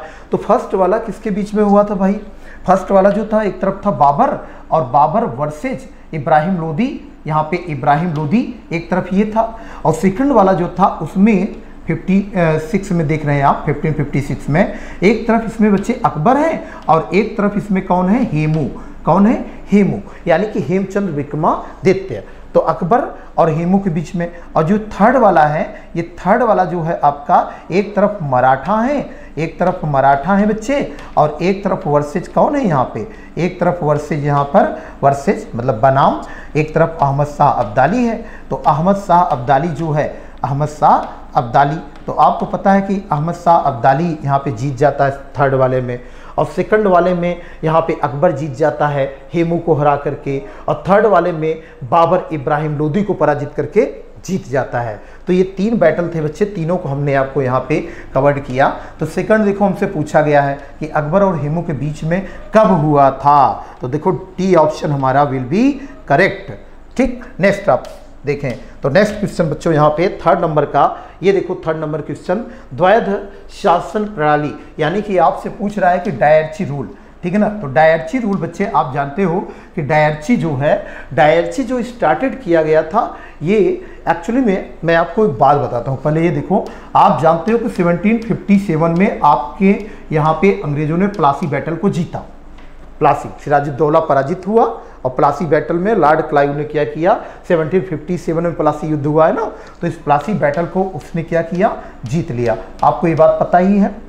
आगे बच्चे इसके बाद 1764 में एक युद्ध होता है, उसका नाम है बक्सर। बक्सर, ठीक है ना, प्लासी वेस्ट उधर बंगाल के रीजन में और बक्सर बिहार के रीजन में। तो ये वाला जो युद्ध था बक्सर वार जिसे बोलते हैं, और ये आपका प्लासी वार। तो देखो बक्सर वार में अंग्रेजों ने शाह आलम जो मुगल एम्परर हैं, और जो मीर कासिम है अबदस्त नवाब बंगाल का एक तरीके से मीर कासिम, और जो अवध के नवाब शुजाउद्दौला जी हैं, तीनों को मिल करके मतलब ये तीनों मिल करके युद्ध लड़े थे, और तीनों को मिल करके यहाँ पे हराया है अंग्रेजों ने। और अंग्रेज उस समय कौन था जिसने हराया है, तो वो बच्चे है आपका हेक्टर मुनरो। कौन है, हेक्टर मुनरो। तो आपको पता है कि हेक्टर मुनरो ने क्या किया, ये हरा दिया हेक्टर मुनरो ने, और इस वाले में लॉर्ड क्लाइव ने सिराजुद्दौला को हराया था। तो बच्चे जब अंग्रेजों ने इस समय देख रहे हैं 3 बड़ी शक्तियां भारत की हार रही हैं, तो हारने के बाद ये हुआ कि 1765 में इलाहाबाद के नाम से इलाहाबाद टीटी हुआ था 1765 में। तो अंग्रेजों ने हमारा जो रेनू सिस्टम हमारे देश का बंगाल के वाला रीजन में अंग्रेजों के हाथ में चला गया। रेनू सिस्टम इस संधि के द्वारा, जैसे होता नहीं था कि युद्ध होने के बाद क्या हुआ, संधि से मामला सुलझाया जाए, तो संधि के तहत मामला सुलझाया गया। और फिर ये हुआ कि यहाँ पर एक बात ये बनी कि भाई हमें आप रेनू दीजिए, अंग्रेजों ने कहा। तो रेनू लेने के बाद अंग्रेजों ने क्या किया, आपके भारतीयों के माध्यम से पहले वसूलना शुरू करवाया। जैसे मोहम्मद रजा खां सिताब राय, मतलब एक व्यक्ति राजा बन करके बैठेगा, मीर जाफर, जैसे इसके बाद इस युद्ध के बाद तो मीर जाफर बैठा था, इसके बाद तो उन्होंने कंटिन्यू इन लोगों को किया कि चलो ठीक है बंगाल के नवाब बने रहो, कौन बन रहा है उससे कोई मतलब नहीं है। तो एक गद्दी पर बंगाल का नवाब बैठा है, लेकिन यहाँ अंग्रेज क्या कर रहे हैं, टैक्स वसूल रहे हैं, समझ रहे, टैक्स। तो ऐसे ही सिस्टम को बच्चों हम लोग यहाँ पे जैसा ये सब समझते हैं, ये सब चीज़ें कि आपका द्वैत शासन, डायरची रूल, मतलब दो दो चीज़ आपको दिख रही। एक बंगाल का नवाब राजा बन के बैठा है सबका, और एक अंग्रेज उसको समझ लो एक तरीके से राजस्व वसूल रहे हैं भारतीयों के माध्यम से। तो यहाँ पे दो दो तरीके से शासन जैसी चीज़ें आपको, यानी दोहरी तरीके से शासन की प्रणाली, तो वही चीज़ बच्चे है डायरची, ठीक है। तो इसको 1765 में ही लॉर्ड क्लाइव ने बच्चे शुरू किया था। कब किया था? 1765 में। लेकिन आगे चल करके बच्चे ये जो वारेन हेस्टिंग, देखो ऑप्शन में, ए ऑप्शन में लिखा है ना, इसने 1772 में इसको क्या किया? रिमूव कर लिया, मतलब वापस ले लिया, मतलब इसका इंड कर दिया, समाप्त कर दिया। ये हम समझ रहे हैं आप? तो वारेन हेस्टिंग 1772 में इसको इंड कर देता है, बट यह है कि यहाँ पे स्टार्ट लॉर्ड क्लाइव ने किया था। तो चलो बच्चों नेक्स्ट क्वेश्चन आपको हम दिखाते हैं। तो देखो ये मॉडल पेपर में समझ गए होंगे आप क्या मीनिंग है उसकी। थर्ड क्वेश्चन हम आपको दिखाते हैं। देखो थर्ड क्वेश्चन फोर्थ है ये। महात्मा गांधी ने भारतीय राष्ट्रीय कांग्रेस के किस एकमात्र अधिवेशन की अध्यक्षता की थी? देखो ये सेशन जो आईएनसी सेशन थे, INC session, Indian national Congress, Indian national Congress, Indian national Congress was established 1885, आपको पता है दिसंबर 1885 में। और कहाँ पे बच्चे? बम्बई। आपको पता है कि बम्बई में जो है ये बेसिकली क्या हुआ, उधर स्थापित हुई थी। आपको ये भी पता है कि जो फर्स्ट इसके चेयरमैन मतलब प्रेसिडेंट थे आईएनसी के, उनका नाम है WC बनर्जी, उनका नाम है WC बनर्जी, यह भी आपको पता है। और बच्चे आप फाउंडर भी जानते हैं, कांग्रेस के फाउंडर भी, मतलब भारतीय राष्ट्रीय कांग्रेस, इंडियन नेशनल कांग्रेस, कौन है बच्चे फाउंडर? A.O. ह्यूम। आपको यह भी पता है A.O. ह्यूम फाउंडर था। तो देखो ये सब बातें आपको पता है कि ये इस्टेब्लिश कब हुआ, कहाँ पे हुआ, कौन फर्स्ट प्रेसिडेंट था और कौन उसका फाउंडर था, संस्थापक, सब बातें आपको पता है। उसी आईएनसी की बात कर रहे हैं। और आपको ये भी पता है कि पहले वाले अधिवेशन में इसका आईएनसी नाम भी नहीं था, इंडियन नेशनल एसोसिएशन था। तो सेकंड सेशन में जाकर के इंडियन नेशनल कांग्रेस उसका नाम पड़ा। तो ओवरऑल मैं आपको ये बताना चाहता हूँ, जो ये प्रश्न पूछा गया है उसके ये तो कांग्रेस मैंने आपको दिखा दिया। बच्चे इसी कांग्रेस का सेशन ना हर साल चलता रहता था, हर साल सेशन चलता रहता था। और ये सेशन ऐसे ही बच्चे एक 39 नंबर का सेशन आया, 39 का session INC session, INC Indian national Congress. तो यह आईएनसी जो सेशन था, यह सेशन बच्चे 39 नंबर का, यह कहाँ हुआ था? यह हुआ था बेलगाम में, यहाँ पे बेलगाम, ठीक है ना, बेलगाम में, कर्नाटक में। ये कहाँ पे है बच्चे? कर्नाटक में। तो ये लोकेशन कर्नाटका की है। तो कर्नाटका में ये सेशन आपका हुआ था, कर्नाटका में ये सेशन हुआ था। और इसके जो मतलब देखा जाए तो यह प्रेसिडेंटेड बाई MK गांधी, आप देख रहे हैं, मतलब महात्मा मोहनदास करमचंद गांधी जी, यानी महात्मा गांधी जी जो हैं यहाँ पे उसकी अध्यक्षता किए थे। तो वही पूछा जा रहा है। और गांधी जी इसके बाद जो कभी सेशन की अध्यक्षता किए भी नहीं। तो यह एकमात्र सेशन था जो यहाँ पे अध्यक्ष एक बार गांधी जी चुने गए। ओके, तो चलो बच्चों नेक्स्ट क्वेश्चन हम आपको दिखाते हैं। और नेक्स्ट क्वेश्चन देखो 5 नंबर पे, ये देखो 5th नंबर क्या लिखा है? लिखा है किस संशोधन के तहत स्वतंत्रता के मौलिक अधिकारों की संख्या घटाकर 6 कर दी गई? तो बहुत ध्यान से सुनना मेरी बात। देखो यहाँ पर आपने सही उत्तर किया होगा, मुझे पूरा विश्वास है। और आपने ये वाला उत्तर आपने किया होगा ना, गलत किया होगा। अगर इसको किया होगा तो तुरंत गलत हो गया होगा, क्योंकि बच्चे ये वाला सही उत्तर नहीं होगा। सही उत्तर कौन सा होगा? 44th है। और बच्चे अक्सर आप ऐसा कर जाते हैं ना, अक्सर ऐसा कर जाते हैं कि आप गलत चूज कर जाते हैं यहाँ पे, क्योंकि 42वां संविधान संशोधन 1976 में हुआ है। और आपको पता है कि आपके देश में मूल कर्तव्य इसके द्वारा जोड़ा गया था। तो कई चीज़ों को लेकर के 42वां संविधान संशोधन आप याद रख रहते हैं, फंडामेंटल ड्यूटीज, मैंने फंडामेंटल ड्यूटीज लिखा है शॉर्ट में, FDs। तो यहाँ पे फंडामेंटल ड्यूटीज जो है इसी संविधान संशोधन द्वारा जोड़ा गया। आप जानते हैं कि आपके प्रियम्बल, प्रस्तावना, उद्देश्य क्या? तो प्रियम्बल में फर्स्ट टाइम जो अमेंडमेंट हुआ था, कॉन्स्टिट्यूशन अमेंडमेंट के थ्रू 3 वर्ड्स जोड़े गए थे, वो भी आप जानते हैं इस 42वें द्वारा जोड़ा गया था। इसीलिए आप जानते हैं कि मिनी कॉन्स्टिट्यूशन भी इसे हम बोल देते हैं 42वें संविधान संशोधन को। तो 42वां संविधान संशोधन आपके दिमाग में ज़्यादा रहता है और खूब आराम से कभी कभी आप लोग टिक कर देते हैं उसको। नहीं बच्चे ध्यान देना, जब आपका फंडामेंटल राइट की बात आएगी और वो कहेगा 6 कर दिया गया घटा करके, यानी पहले कितना था भाई जो 6 घटा के किया गया, वो मतलब 6 कर दिया गया, कम कहाँ किया गया, तो पहले बच्चे कुल मूल अधिकार आपके कितने थे, तो यहाँ पे जब बात आती है कि हमारे टोटल जो मूल अधिकार फंडामेंटल हमारे राइट्स कितने हैं टोटल, तो बच्चे फंडामेंटल राइट्स की जब भी बात आती है तो हम जानते हैं, सबसे पहले क्या जानते हैं कि हमारे संविधान के पार्ट 3 में, पार्ट 3, इसीलिए तो हम मैग्ना कार्टा बोलते हैं इसको, पार्ट 3 को, ठीक ना, ये मैग्ना कार्टा है ऑफ इंडियन कॉन्स्टिट्यूशन। ओके, और बच्चे हम देखें तो फंडामेंटल राइट मूल अधिकार जो है, ये आर्टिकल जो है, आर्टिकल आप जानते हैं 12 से लेकर के 35 तक उसमें जाकर के मेंशन है ये बातें, आप यह भी जानते हैं, यानी जो अनुच्छेद है टोटल आपका, वो आपका देख रहे हैं 12 से लेकर के 35 तक।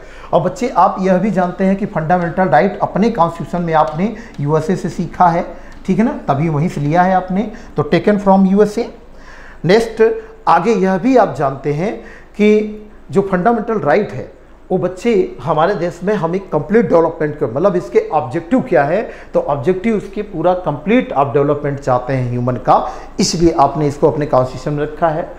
आप एक चीज़ और जानते हैं, और क्या जानते हैं कि पहले जब मूल अधिकार, जब हमारा संविधान लागू हो रहा था इम्प्लीमेंट, तब हमारे संविधान में कितने मूल अधिकार थे, 7 मूल अधिकार थे। तो पहले कितने मूल अधिकार थे बच्चे, तो पहले आपके संविधान में 7 मूल अधिकार थे, लेकिन अब बच्चे 6 हो गए हैं। कितने, अब कितने हैं, 6 मूल अधिकार है। तो पहले 7 था, अब 6, यानी कि एक आपने माइनस किया, तो एक किसको माइनस किया, तो एक जो माइनस किया ना, वह ला कौन है, वह है राइट टू प्रॉपर्टी।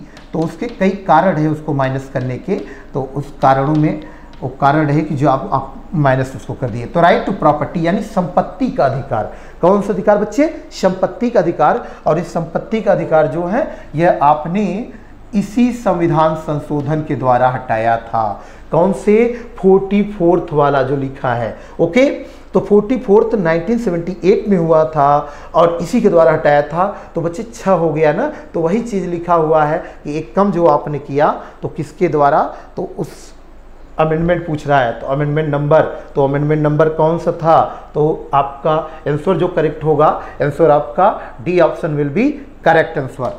चलो आगे आपको हम दिखाते हैं 6 नंबर क्वेश्चन, और 6 नंबर में वो भी आप जल्दी से देख लें। देखिए, भारत के राष्ट्रपति का चुनाव किया जाता है। बच्चों आप जानते हैं कि अभी भारत के राष्ट्रपति का चुनाव होना भी है इसी साल 2022 में, और ये 25 जुलाई तक ना, 25 जुलाई तक टेन्योर है, हाँ मे बी, तो ये 25 जुलाई तक 2022 तक टेन्योर है। हमारे श्री रामनाथ कोविंद जी हमारे देश के राष्ट्रपति हैं। तो आपको पता है श्री रामनाथ कोविंद जी का टेन्योर मतलब कार्यकाल इतना है अभी, यहाँ तक चलेंगे। उसके पहले हम नया इलेक्शन बच्चे करा लेंगे, प्रेसिडेंट्स का इलेक्शन, और प्रेसिडेंट्स का इलेक्शन करवाने के बाद फिर क्या होगा कि हम इलेक्शन जब करवा लेंगे ना, तो फिर हमारे देश में हो सकता है वही राष्ट्रपति फिर से चुनाव लड़े और फिर बन जाए, मतलब श्री रामनाथ कोविंद जी, या फिर कोई नया राष्ट्रपति हमारे देश को मिल जाए। ठीक, तो बच्चे जो चुनाव होता है ना, तो ये देखो चुनाव की जो बातें हैं ना, वो कैसे, यानी कि वोट डालने वाले, क्योंकि हम लोग तो राष्ट्रपति के लिए वोट तो डालते नहीं हैं, हम तो भाई लोकसभा के लिए वोट देते हैं, लोकसभा में बैठे हुए जो मेंबर हैं सांसद, उनको लिए वोट डालते हैं, और जो विधायक लोग हैं उनके, यानी एमएलए, ठीक है ना, मेंबर ऑफ लेजिस्लेटिव असेंबली, जो राज्य की विधानसभा है, विधायक लोग को चुनते हैं। तो यहाँ राष्ट्रपति को कौन चुनता है भाई, तो राष्ट्रपति को चुनने का काम कौन करता है, तो देखो इसमें हमारे देश में संसद, यानी कि जो आपके देश में जो लोकसभा है उनके मेंबर, बच्चे जो राज्यसभा के मेंबर हैं उनके मेंबर, तो इनके इलेक्टेड मेंबर, वो नॉमिनेटेड मेंबर नहीं। जैसे नॉमिनेटेड का मतलब, जैसे आपको पता है कि राज्यसभा में 12 लोगों को राष्ट्रपति क्या करता है, नॉमिनेट करता है ना, 12 लोगों को, और 2 लोगों को आंग्ल भारतीय तौर पे लोकसभा में करता था। हालांकि लोकसभा वाला आपने समाप्त कर दिया है 104वां संविधान संशोधन के द्वारा। अभी प्रक्रिया जो 2 लोगों को यहाँ पे राष्ट्रपति एंग्लो भारतीय तौर पर नियुक्त करता था, वो समाप्त कर दिया आपने 2019 में एक संशोधन करके उसको हटा दिया ये प्रक्रिया।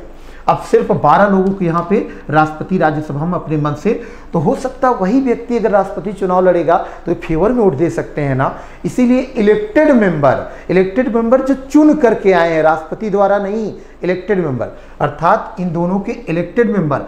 और इसके बाद बच्चे हर राज्य में जो विधानसभा होती है ना, उन विधानसभा के भी जो विधायक लोग हैं ना, वो वाले इलेक्टेड वो वाले लोग भी जो है वोट डालते हैं। और इसके बाद दिल्ली में भी विधानसभा है, उनके भी, और पुदुचेरी में है उनके भी, यानी ये सब लोग मिल करके, यानी इसमें सब लोग मिल करके जो निर्वाचित सदस्य हैं वो लोग वोट देते हैं। यानी कुल मिलाकर के ये ऑप्शन पढ़ो, ये वाला ऑप्शन, तो यही हमारा करेक्ट आंसर होगा। ओके, तो देखो यही करेक्ट आंसर होगा, तो क्योंकि हम यहाँ पे जो आंसर सही बनाएंगे वो यही वाला बनेगा ना। चलो नेक्स्ट क्वेश्चन आपको हम दिखाते हैं।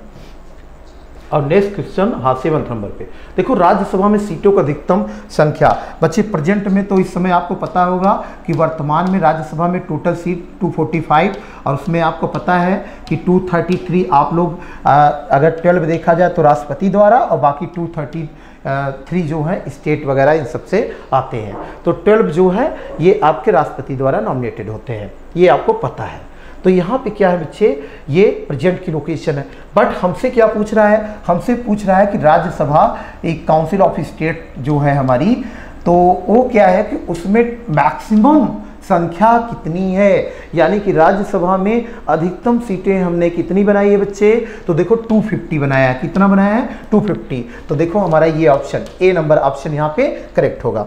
ओके, चल हम आपको आगे दिखाते हैं नेक्स्ट क्वेश्चन। अच्छा बात बच्चे लोकसभा की जब आती है तो लोकसभा भी आप जानते हैं ना, 552 ये अधिकतम नंबर की बात है। बाकी प्रेजेंट में 545 इतना था, बट ये है कि अब जो 2 एंग्लो इंडियन का मामला वो हो गया है, उसको अब लेकर के वो करेंगे। चल अगला क्वेश्चन देखते हैं। और अगला क्वेश्चन देखो, किस अनुच्छेद मतलब किस आर्टिकल में पूछ रहा है कि सर्वोच्च न्यायालय जो है उसको हम अभिलेखी न्यायालय हम लोग के रूप में प्रतिष्ठा प्रदान करते हैं। बच्चे बहुत इंपॉर्टेंट बात है, हम लोग एक चीज़ हमेशा जानते हैं कि यहाँ पे हमारा ऑप्शन यही वाला ए सही होगा ना। तो 129, तो 129 हम जानते हैं कि हमारे देश में अगर सुप्रीम कोर्ट कोई डिसीजन देता है तो उसको हम रिकॉर्ड करके रख लेते हैं ऑन फ्यूचर, मतलब ये क्या, सॉरी इन फ्यूचर।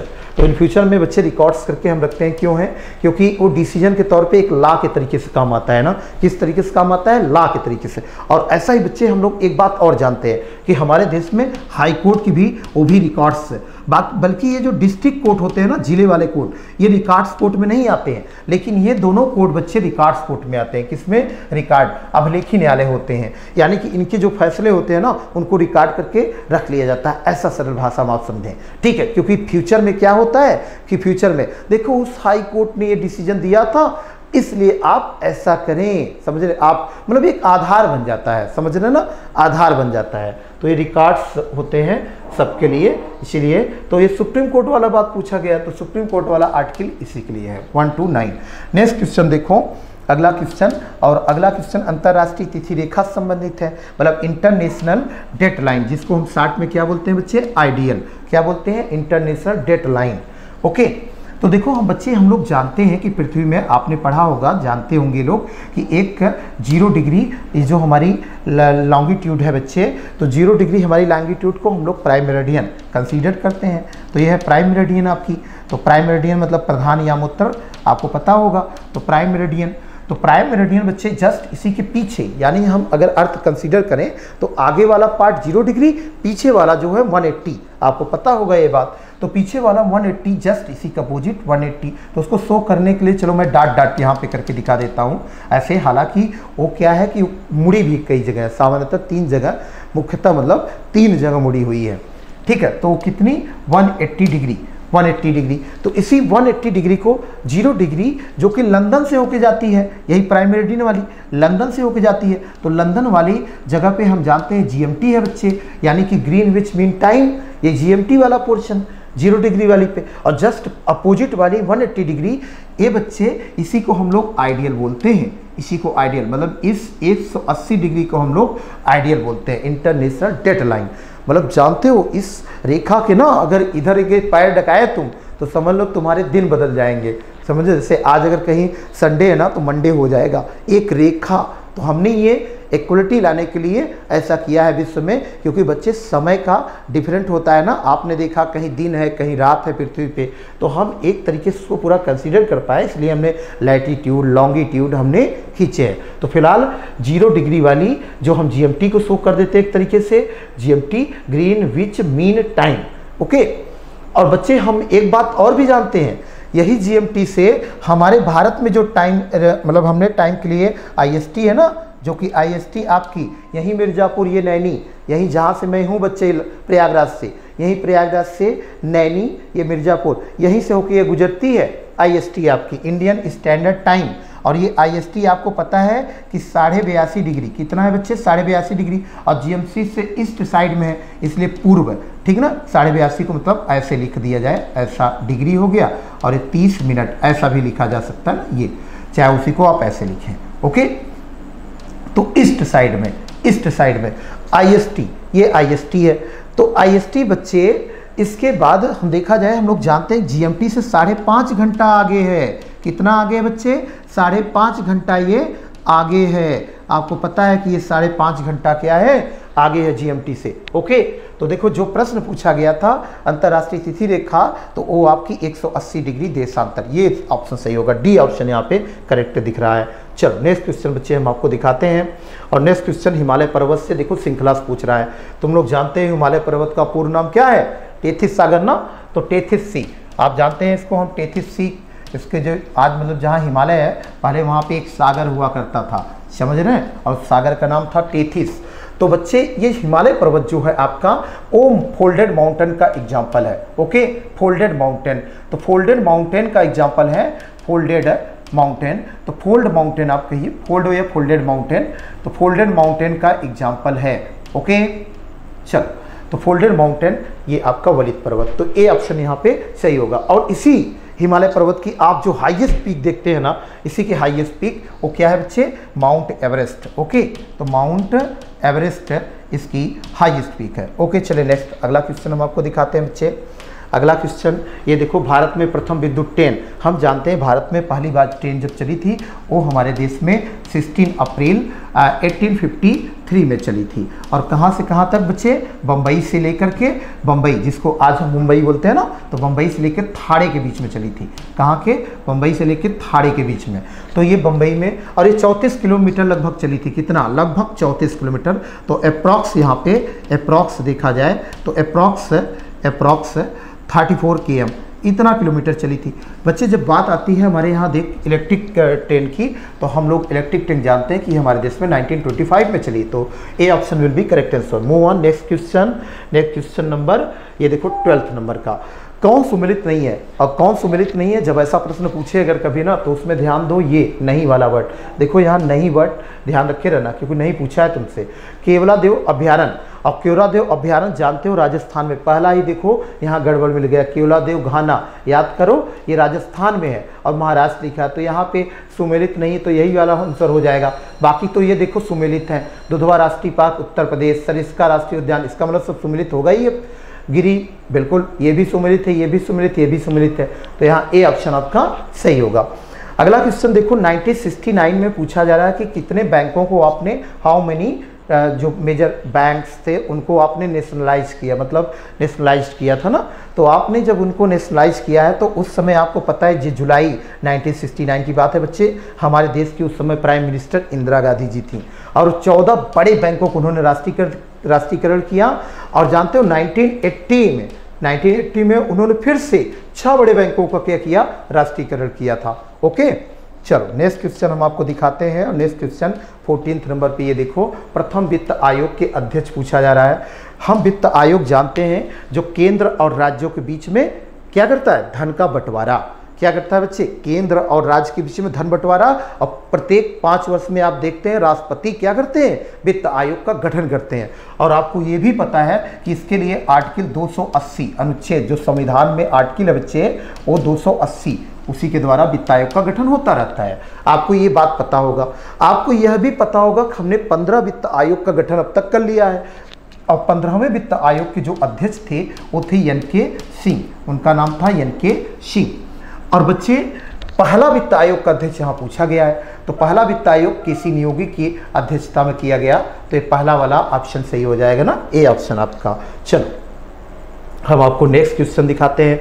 ये देखो 15 नंबर, एशियन ड्रामा और बहुत प्रसिद्ध फेमस पुस्तक है गुन्नार मेडाल की, C option will be correct. Operation flood जब पूछे, अगर तुमसे ऑपरेशन फ्लड पूछे या फिर तुमसे व्हाइट रिवॉल्यूशन पूछे, व्हाइट रिवॉल्यूशन, तो देखो व्हाइट रिवॉल्यूशन पूछे, और ये फ्लड आपसे पूछे फ्लड ऑपरेशन, तो यहाँ पे व्हाइट रिवॉल्यूशन हो, मतलब श्वेत क्रांति, आपकी श्वेत क्रांति बोले या फिर व्हाइट रिवॉल्यूशन बोले या फिर ऑपरेशन फ्लड बोले, तो यहाँ पर तुरंत लगा देना क्या, वर्गीज कुरियन द्वारा जो दूध का उत्पादन को बढ़ाने का प्रयास किया गया बच्चे हमारे देश में, किसके द्वारा, वर्गीज कुरियन केरला के, तो इन्हीं को तुरंत लगा देना। तो ये दूध उत्पादन से सभी संबंधित है, समझ रहे हैं, यह भी और यह भी, तो ये दूध उत्पादन से संबंधित। Next question, Eiffel tower. Eiffel tower तो बहुत फेमस है भाई, और आप जानते हैं ये फ्रांस की राजधानी कहाँ पे, फ्रांस की राजधानी कौन सी है, पेरिस।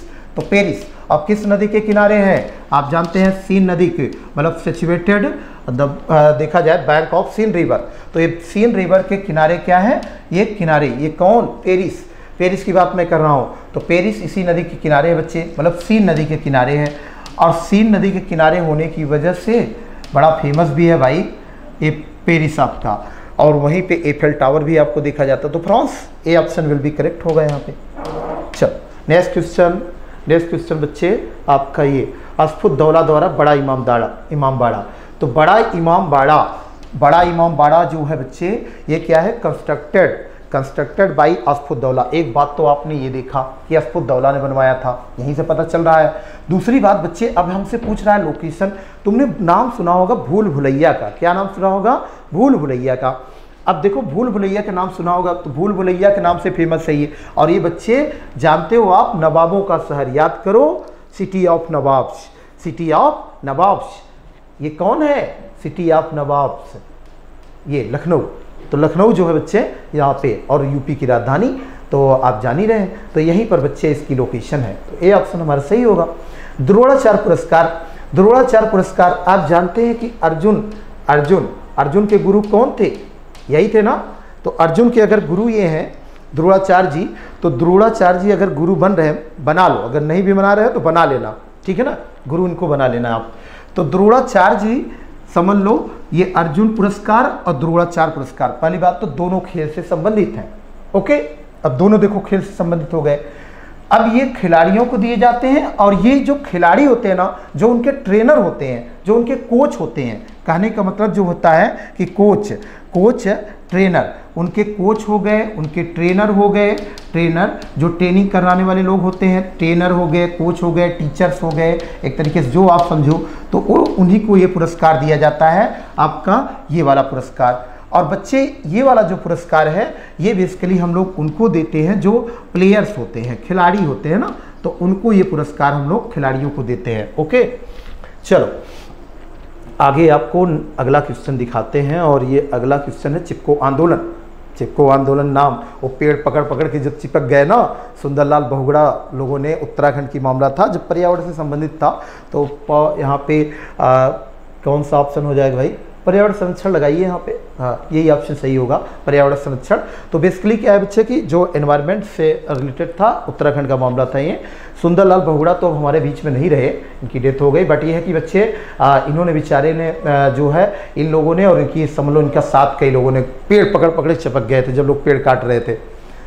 आज भी हमें बहुत ज़रूरत है कि हमारे देश में अभी भी बच्चों पेड़ों को लेकर के हम 33% आंकड़ा है ना, अभी हम लोग 25% तक भी समझ लो हमारे पास इसमें पेड़ नहीं, लेकिन हमारे कितना होना चाहिए, 33% होने चाहिए, अभी भी हम लोग नहीं है। चले अगला क्वेश्चन हम आपको दिखाते हैं, और ये बच्चे 21 वाले क्वेश्चन में एक किताब, और बहुत फेमस किताब अभी रही है, क्रंच टाइम। देखो इसमें हमारे देश के प्रधानमंत्री जी का नाम भी लिखा है ना, तो आप ये मत सोचना कि वही लिखे हैं, नहीं, Shri Ram Chauliya, B option will be correct, okay, तो B option will be correct, ध्यान रखना, किताब बड़ी फेमस चाहिए। आगे इसके बाद देखा जाए बच्चे, ये आप 22 वाला देखिए, निम्नलिखित में से किसे नीति आयोग का उपाध्यक्ष, आप जानते हैं नीति कमीशन जो है, नीति कमीशन आपका बच्चे ये रिप्लेस करके आया है, पहले योजना आयोग था ना, योजना आयोग याद ही होगा आपको, तो योजना आयोग की जगह पे नीति कमीशन बनाया गया, और ये कमीशन बच्चे 1 जनवरी यहाँ पे 2015 आपको लिखना है ना, तो 2015 ए आपका। तो 1 जनवरी यहाँ पे 2015 को नीति कमीशन आपके देश में आया। और नीति कमीशन जब आया बच्चे, तो आपको पता है कि ये नीति कमीशन के जो हेड होते हैं, मतलब चेयरमैन जो होते हैं वो पीएम होते हैं। कौन होते हैं? पीएम।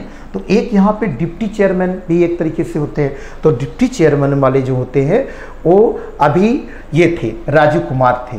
तो राजीव कुमार थे, लेकिन राजीव कुमार बच्चे अब नहीं हैं, अब हैं इस समय सुमन बेरी जी। तो यहाँ पे हमारा उत्तर कौन हो जाएगा? हमारा उत्तर, तो राजीव कुमार मत उत्तर बना लेना, उत्तर हमारा सुमन बेरी जी होंगे ना, मतलब सी ऑप्शन आपका सही होगा यहाँ पे। चल नेक्स्ट क्वेश्चन बच्चे हम आपको दिखाते हैं। और नेक्स्ट क्वेश्चन ये देखो 23 नंबर का 11 अप्रैल 2022 को ज्योतिबा फूले की जयंती मनाई गई है। हाँ, आप जानते हैं 1827, मतलब ये 11 अप्रैल और ये 1827 का इनका बर्थ हुआ था इधर महाराष्ट्र रीजन में। ओके, तब से आप जोड़ लो कि कब इनका कितना साल हुआ बर्थडे, यानी कि ये कितना हो जाएगा 195। ये A option will be correct. Okay, तो देखो यहाँ पे जोड़ लो भाई, 2022 से आप 11 अप्रैल 2022 से 1827 में इनका क्या हुआ था? जन्म हुआ था। तो आपने जोड़ लिया होगा, कहा होगा हाँ सर सही तो कर रहे हैं आप 195 ना। चलो, तो अगला क्वेश्चन ये देखो, अगला क्वेश्चन कौन सा है? ये वाला। हाल ही में अंतर्राष्ट्रीय चेरनोबिल आपदा स्मरण दिवस। आप देख रहे हैं कि अभी रसिया और यूक्रेन का यहाँ पे झगड़ा चल रहा है, और रसिया और यूक्रेन जो है ये दोनों इस समय झगड़ा कर रहे हैं, लड़ाई इनकी चल रही है, ये आपको बात पता है, ठीक है। तो देख ही रहे हैं, यहाँ तक ये भी कहा जा रहा है कि इनकी इस समय लड़ाइयाँ चल रही हैं यूक्रेन की और इसकी रसिया की। तो आपने देखा है, दुनिया ने देखा है कि 1914 से लेकर के 1918 में फर्स्ट वर्ल्ड वार दुनिया ने देखा, फर्स्ट वर्ल्ड वार। और सेकंड वर्ल्ड वार बच्चे 1939 टू 1945 के बीच में इन्होंने सेकंड वर्ल्ड वार हम लोगों ने देखा। आपको पता है कि ये 2 वर्ल्ड वार आपने देख लिया है। दुनिया कह रही कि क्या तीसरा वर्ल्ड वार भी कराओगे क्या यार तुम लोग? हाँ, तो तीसरा वर्ल्ड वार भी कराओगे, क्योंकि नाटो का मामला था, और नाटो के मामला को लेकर के आपने देखा कि विश्व युद्ध, मतलब एक तरीके से युद्ध शुरू हो गया। हालांकि विश्व युद्ध मत कहिए अभी, ठीक है, लेकिन एक कंडीशन, ऐसे ही शुरुआत ऐसे हो जाती है, ऐसे सबकी शुरुआत हो गई है छोटी छोटी बातों से। तो यहाँ दुनिया डर रही है, और आप देख रहे हैं कि महंगाई वगैरह भी तमाम चीज़ें इससे बढ़ती जाती हैं। तो यहाँ पर बच्चे ये वाली देश की जब चर्चा आई है, तो देखो एक हमने अभी अंतर्राष्ट्रीय चेरनोबिल आपदा स्मरण दिवस की बात यहाँ पे आई है। आप जानते हैं कि 26 अप्रैल मतलब 26 अप्रैल यहाँ पे, और ये बात है 1986 की, 26 अप्रैल 1986 में बच्चे चेरनोबिल, ये एक्चुअली में यूक्रेन में एक जगह है। कहाँ पे जगह है बच्चे? ये यूक्रेन में एक, क्योंकि यहाँ पे परमाणु बम, सॉरी मतलब ये जो एटॉमिक से संबंधित, यानी पूरा यूरेनियम प्लांट एक समझिए आप ऐसा, तो ये प्लांट से संबंधित था, और लीकेज तमाम यहाँ घटनाएं हो गई बच्चे, और काफ़ी लोग मारे गए थे। तो ये बात है 1986 की 26 अप्रैल का। तो इसीलिए हम लोग 26 अप्रैल को ये मनाते हैं ना, अंतर्राष्ट्रीय चेरनोबिल आपदा स्मरण दिवस। तो यहाँ 26 सी ऑप्शन तो हमारा सही हो जाएगा। और बात ये करें कि कब की इवेंट है, तो 1986 में, तो बड़ा इंपॉर्टेंट बात है, ये ध्यान रखिएगा। नेक्स्ट लास्ट क्वेश्चन हम आपको दिखा देते हैं 25 नंबर का। अब खेलो इंडिया आइस हॉकी टूर्नामेंट का शुभारंभ ये अभी बच्चे कहाँ हुआ है? लद्दाख में। आप जानते हैं लद्दाख जो है, लद्दाख यूटी है, और इसमें 2 ज़िले हैं, एक कारगिल है बच्चे, एक कारगिल और एक है लेह। लद्दाख में 2 ज़िले हैं ना, एक कारगिल और एक लेह। तो इसकी कैपिटल यही है, लेह, ये कैपिटल है बच्चे लद्दाख की। ओके, तो यहाँ तो लद्दाख कहीं दिया नहीं गया है ऑप्शन में, तो यहाँ पे कारगिल दिया गया है, तो कारगिल में हुआ था। कहाँ हुआ था? कारगिल में। अगर लद्दाख देता तो लद्दाख लगाते, नहीं तो कारगिल दिया, कारगिल, तो ए ऑप्शन यहाँ पे करेक्ट होगा हमारा, ठीक है। और इसमें अभी देखिए लद्दाख टीम ने भी इसमें बड़ा परफॉर्मेंस बड़ा अच्छा किया है कि खेलो इंडिया आइस हॉकी टूर्नामेंट, अच्छे से याद रखिए ना, बहुत इंपॉर्टेंट भी, वैसे भी आगे भी इंपॉर्टेंट हो सकते हैं। चलो, हमने आपको 25 क्वेश्चन दिखाया, और उम्मीद है कि आपका परफॉर्मेंस बड़ा अच्छा हुआ होगा मेरे शेरों। तो बिल्कुल कमेंट बॉक्स में जा करके बताना भी क्या परफॉर्मेंस हुए हैं ना। आगे फिर हम कभी आपको किसी मॉक पेपर को सॉल्व कराते हुए अदर पेपर्स में मिलेंगे बच्चों। तब तक के लिए थैंक यू। जय हिंद। हेलो स्टूडेंट, जय हिंद। This is Ramesh Maurya, the faculty of English.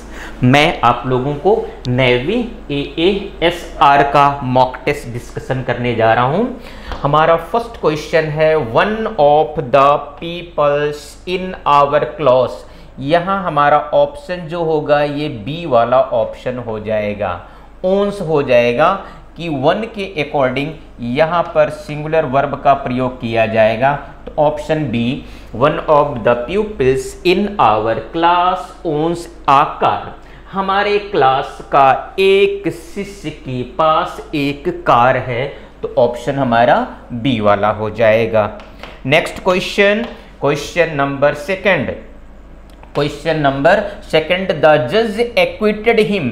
Equity के साथ में ऑफ प्रेपोजिशन का प्रयोग किया जाता है, तो हमारा ऑप्शन सी हो जाएगा, द जज acquitted him of the charge. यानी कि जज आरोप से उसे बरी कर दिया, मुक्त कर दिया, तो एक्विट के साथ में ऑफ प्रेपोजिशन का प्रयोग किया जाता है।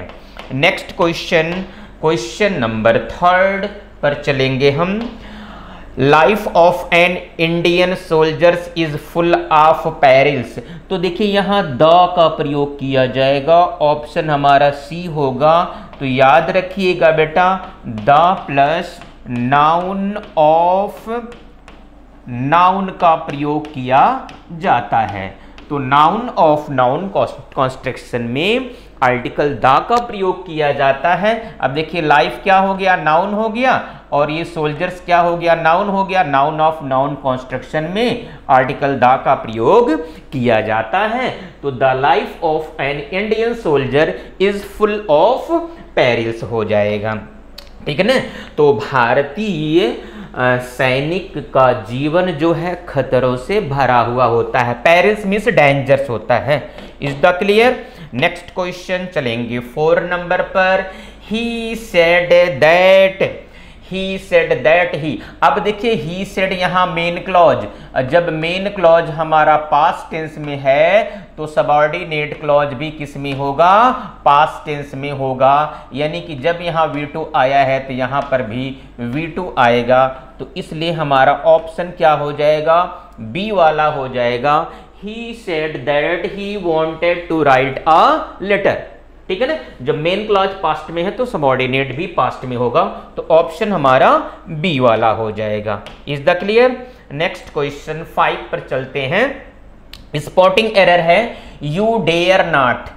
अब देखिए डेयर के साथ में नॉट आया है, तो डेयर यहाँ हेल्पिंग वर्ब है, और हेल्पिंग वर्ब है तो यहाँ टू का प्रयोग नहीं किया जाएगा, वर्ब के फर्स्ट फॉर्म का प्रयोग किया जाएगा। तो ऑप्शन हमारा कौन सा हो जाएगा, ये ए वाला हो जाएगा, यू डेयर नॉट। तो हमारा आंसर ए वाला हो जाएगा, you dare not talk to me like this or else I will suspend you for this rude behaviour of yours. तो हमारा ऑप्शन ए हो जाएगा। नेक्स्ट क्वेश्चन 6 में चलते हैं। ऑल के बाद में याद रखिएगा, ऑल के बाद में दैट रिलेटिव प्रोनाउन का प्रयोग किया जाता है। एरर हमारा ए में है, तो ये हमारा ऑप्शन हो जाएगा, all which glitters is not gold. तो ऑल के बाद में दैट का प्रयोग किया जाएगा। All that glitters is not gold, it was said by the great dramatist Shakespeare. Is the clear. Next question 7 number question है। नेक्स्ट 7 नंबर क्वेश्चन हमारा है, the train had departed before I had. अब देखिए before के पहले past perfect tense का प्रयोग किया जाता है, तो ये सही है। लेकिन बिफोर के बाद में पास्ट इंडेफिनिट टेंस का प्रयोग किया जाता है, इसलिए हैड को यहाँ से रिमूव करना पड़ेगा। तो एरर हमारा बी में है, तो बिफोर आई रीच्ड होगा। तो ये हमारा ऑप्शन बी वाला आंसर हो जाएगा। The train had departed before I reached the station. तो स्टेशन पहुंचने से पहले ट्रेन जा चुकी थी, मेरे स्टेशन पहुंचने के पहले ट्रेन जा चुकी थी।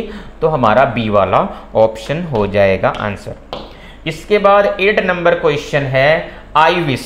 जहां भी आप देखिएगा विश, विश के साथ में वर का प्रयोग किया जाता है। तो ये ऑप्शन हमारा कौन सा हो जाएगा, ये सी वाला हो जाएगा। I wish I were the chief minister, काश मैं मुख्यमंत्री होता। तो विश का प्रयोग इमेजिनेशन के लिए किया जाता है, सभी सब्जेक्ट के साथ में वर का प्रयोग किया जाता है। इसके बाद 9 नंबर question, wages of sin is death. तो ये सेंटेंस सही है, ये नो इम्प्रूवमेंट होगा, पाप का दंड मृत्यु होता है। तो वेजेज यहाँ पर सिंगुलर सब्जेक्ट के रूप में प्रयोग किया गया है, तो सिंगुलर वर्ब इज आएगा।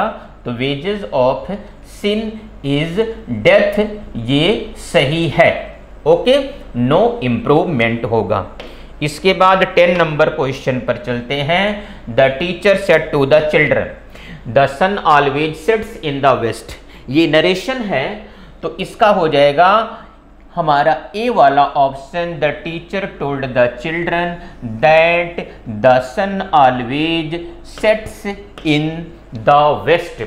तो हमेशा याद रखिएगा, जो यूनिवर्सल ट्रुथ होते हैं उनका टेंस नहीं बदलता है, तो इसलिए the sun always sets in the west ये यूनिवर्सल ट्रुथ है, सार्वजनिक सत्य है, इसमें टेंस नहीं बदलेगा।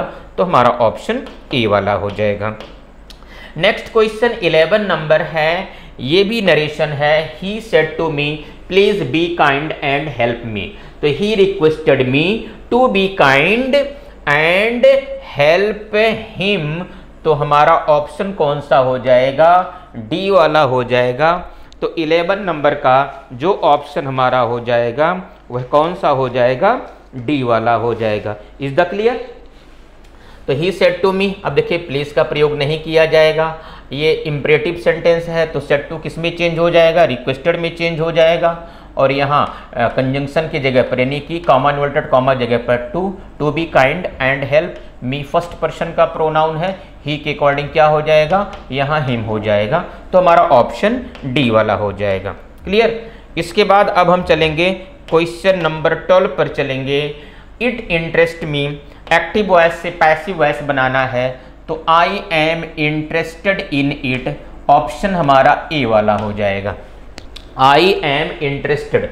अब देखिए इंटरेस्ट के साथ में इन प्रेपोजिशन का प्रयोग किया जाता है, तो मी को हम सब्जेक्ट बना दिए, आई हो गया, और इट को ऑब्जेक्ट बना दिए, उसके पहले इन आएगा, I am interested in it हो जाएगा। Is the clear. इसके बाद है question number 13, who stole your pen. तो by whom was your pen stolen, तो ये हमारा ऑप्शन सी वाला हो जाएगा। हु स्टोल योर पेन, आपकी कलम किसने चुराई, तो हु को हम चेंज कर देंगे बाई होम में, स्टोल वर्ब का सेकंड फॉर्म है, तो पेन सब्जेक्ट है, वाज हो जाएगा, योर पेन सब्जेक्ट हो गया, स्टोलन वर्ब का थर्ड फॉर्म हो गया। तो इस तरह से हमारा ऑप्शन सी वाला हो जाएगा। इसके बाद 14 नंबर क्वेश्चन, लेथार्जिक का सिनोनिम आपको बताना है। लेथार्जिक मीन्स क्या होता है, आलसी होता है, इनएक्टिव होता है, लेजी होता है। तो यहाँ ऑप्शन हमारा कौन सा हो जाएगा, ये बी वाला हो जाएगा। लेथार्जिक का सिनोनिम पर्यायवाची लेजी हो जाएगा। एनर्जेटिक मीन्स क्या होता है, एनर्जेटिक मीन्स होता है ऊर्जावान होता है, सक्रिय होता है। लीथल मीन्स क्या होता है, घातक होता है। लीगल मीन्स क्या होता है, कानूनी होता है, वैधानिक होता है। तो इस तरह से बी हो जाएगा। नेक्स्ट क्वेश्चन नंबर 15 पर चलते हैं। डेनाउंस का सिनोनिम बताना है। डेनाउंस मीन्स क्या होता है, आरोप लगाना होता है, तो हमारा ऑप्शन क्या हो जाएगा, बी वाला हो जाएगा। डेनाउंस मीन्स निंदा करना भी होता है या आरोप लगाना होता है, तो डेनाउंस का एक्यूज हो जाएगा। रिमूव मीन्स क्या होता है, रिमूव मीन्स होता है हटाना होता है। रिजाइन मीन्स क्या होता है, रिजाइन मीन्स होता है त्याग पत्र देना होता है। और अरेस्ट मीन्स क्या होता है, कैद करना होता है, या जिसको हम गिरफ्तार करना कह सकते हैं। Is the clear. तो हमारा बी ऑप्शन हो जाएगा। डेनाउंस मीन्स क्या होता है, डेनाउंस मीन्स होता है आरोप लगाना। डेनाउंस मीन्स क्या होता है, आरोप लगाना, तो इसका एक्यूज हो जाएगा बी वाला ऑप्शन। नेक्स्ट है क्वेश्चन 16 नंबर, ये अपोजिट एंटोनिम बताना है। बेनाओलेंट मीन्स क्या होता है, लाभदायक होता है, लाभकारी होता है। तो मलाओलेंट हो जाएगा। मलाओलेंट मीन्स क्या होता है, हानिकारक होता है, या हम इसी को द्वेषी भी कह सकते हैं। तो इस तरह से हमारा आंसर जो हो जाएगा वह बी हो जाएगा, बेनाओलेंट का मलाओलेंट बी हो जाएगा। इक्विवेलेंट मीन्स क्या होता है, के समान होता है, ठीक है ना। जनरस मीन्स क्या होता है, उदार होता है या दरिया दिल जिसको कहते हैं। प्रिवेलेंट मीन्स होता है व्याप्त होना होता है, क्या होता है, व्याप्त होना होता है। प्रचलित होना भी हम कह सकते हैं, जो प्रचलन में हो, प्रचलित होना कह सकते हैं। इसके बाद क्वेश्चन नंबर 17 पर आते हैं हम। 17 नंबर में है appropriate word from the given option. Veteran किसको कहते हैं, वेट्रॉन। तो choose the appropriate word from the given option which is opposite, ये भी एंटोनिम है। वेट्रॉन मीन्स क्या होता है, अनुभवी होता है, एक्सपीरियंस्ड होता है। तो अनुभवी का क्या हो जाएगा, नॉविस हो जाएगा, ऑप्शन सी हो जाएगा। नॉविस मीन्स नया होता है, नौसिखिया होता है। एक्टिविटीज मीन्स होता है सक्रिय कार्यकर्ता, सक्रिय कार्यकर्ता को हम क्या कहेंगे, एक्टिविस्ट। एंथुजियास्टिक मीन्स क्या होता है, उत्साही कहेंगे हम, उत्साही। मास्टर मीन्स आप जानते हैं। तो इस तरह से 17 नंबर का ऑप्शन हमारा क्या हो जाएगा, सी वाला हो जाएगा। इसके बाद अब हम चलते हैं क्वेश्चन नंबर 18 पर चलते हैं।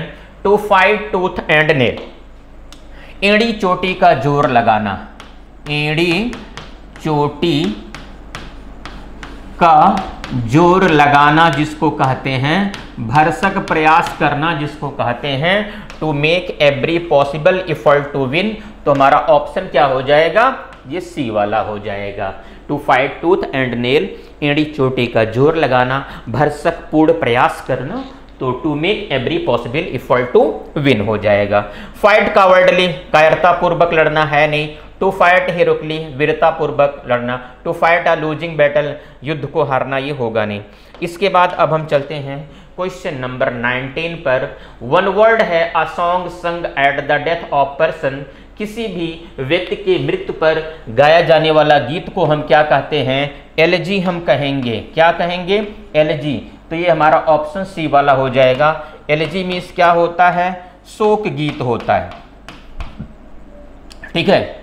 इसके बाद सोनेट, 14 पंक्तियों की जो कविता होती है उसको क्या कहते हैं, सोनेट कहते हैं, ठीक है ना।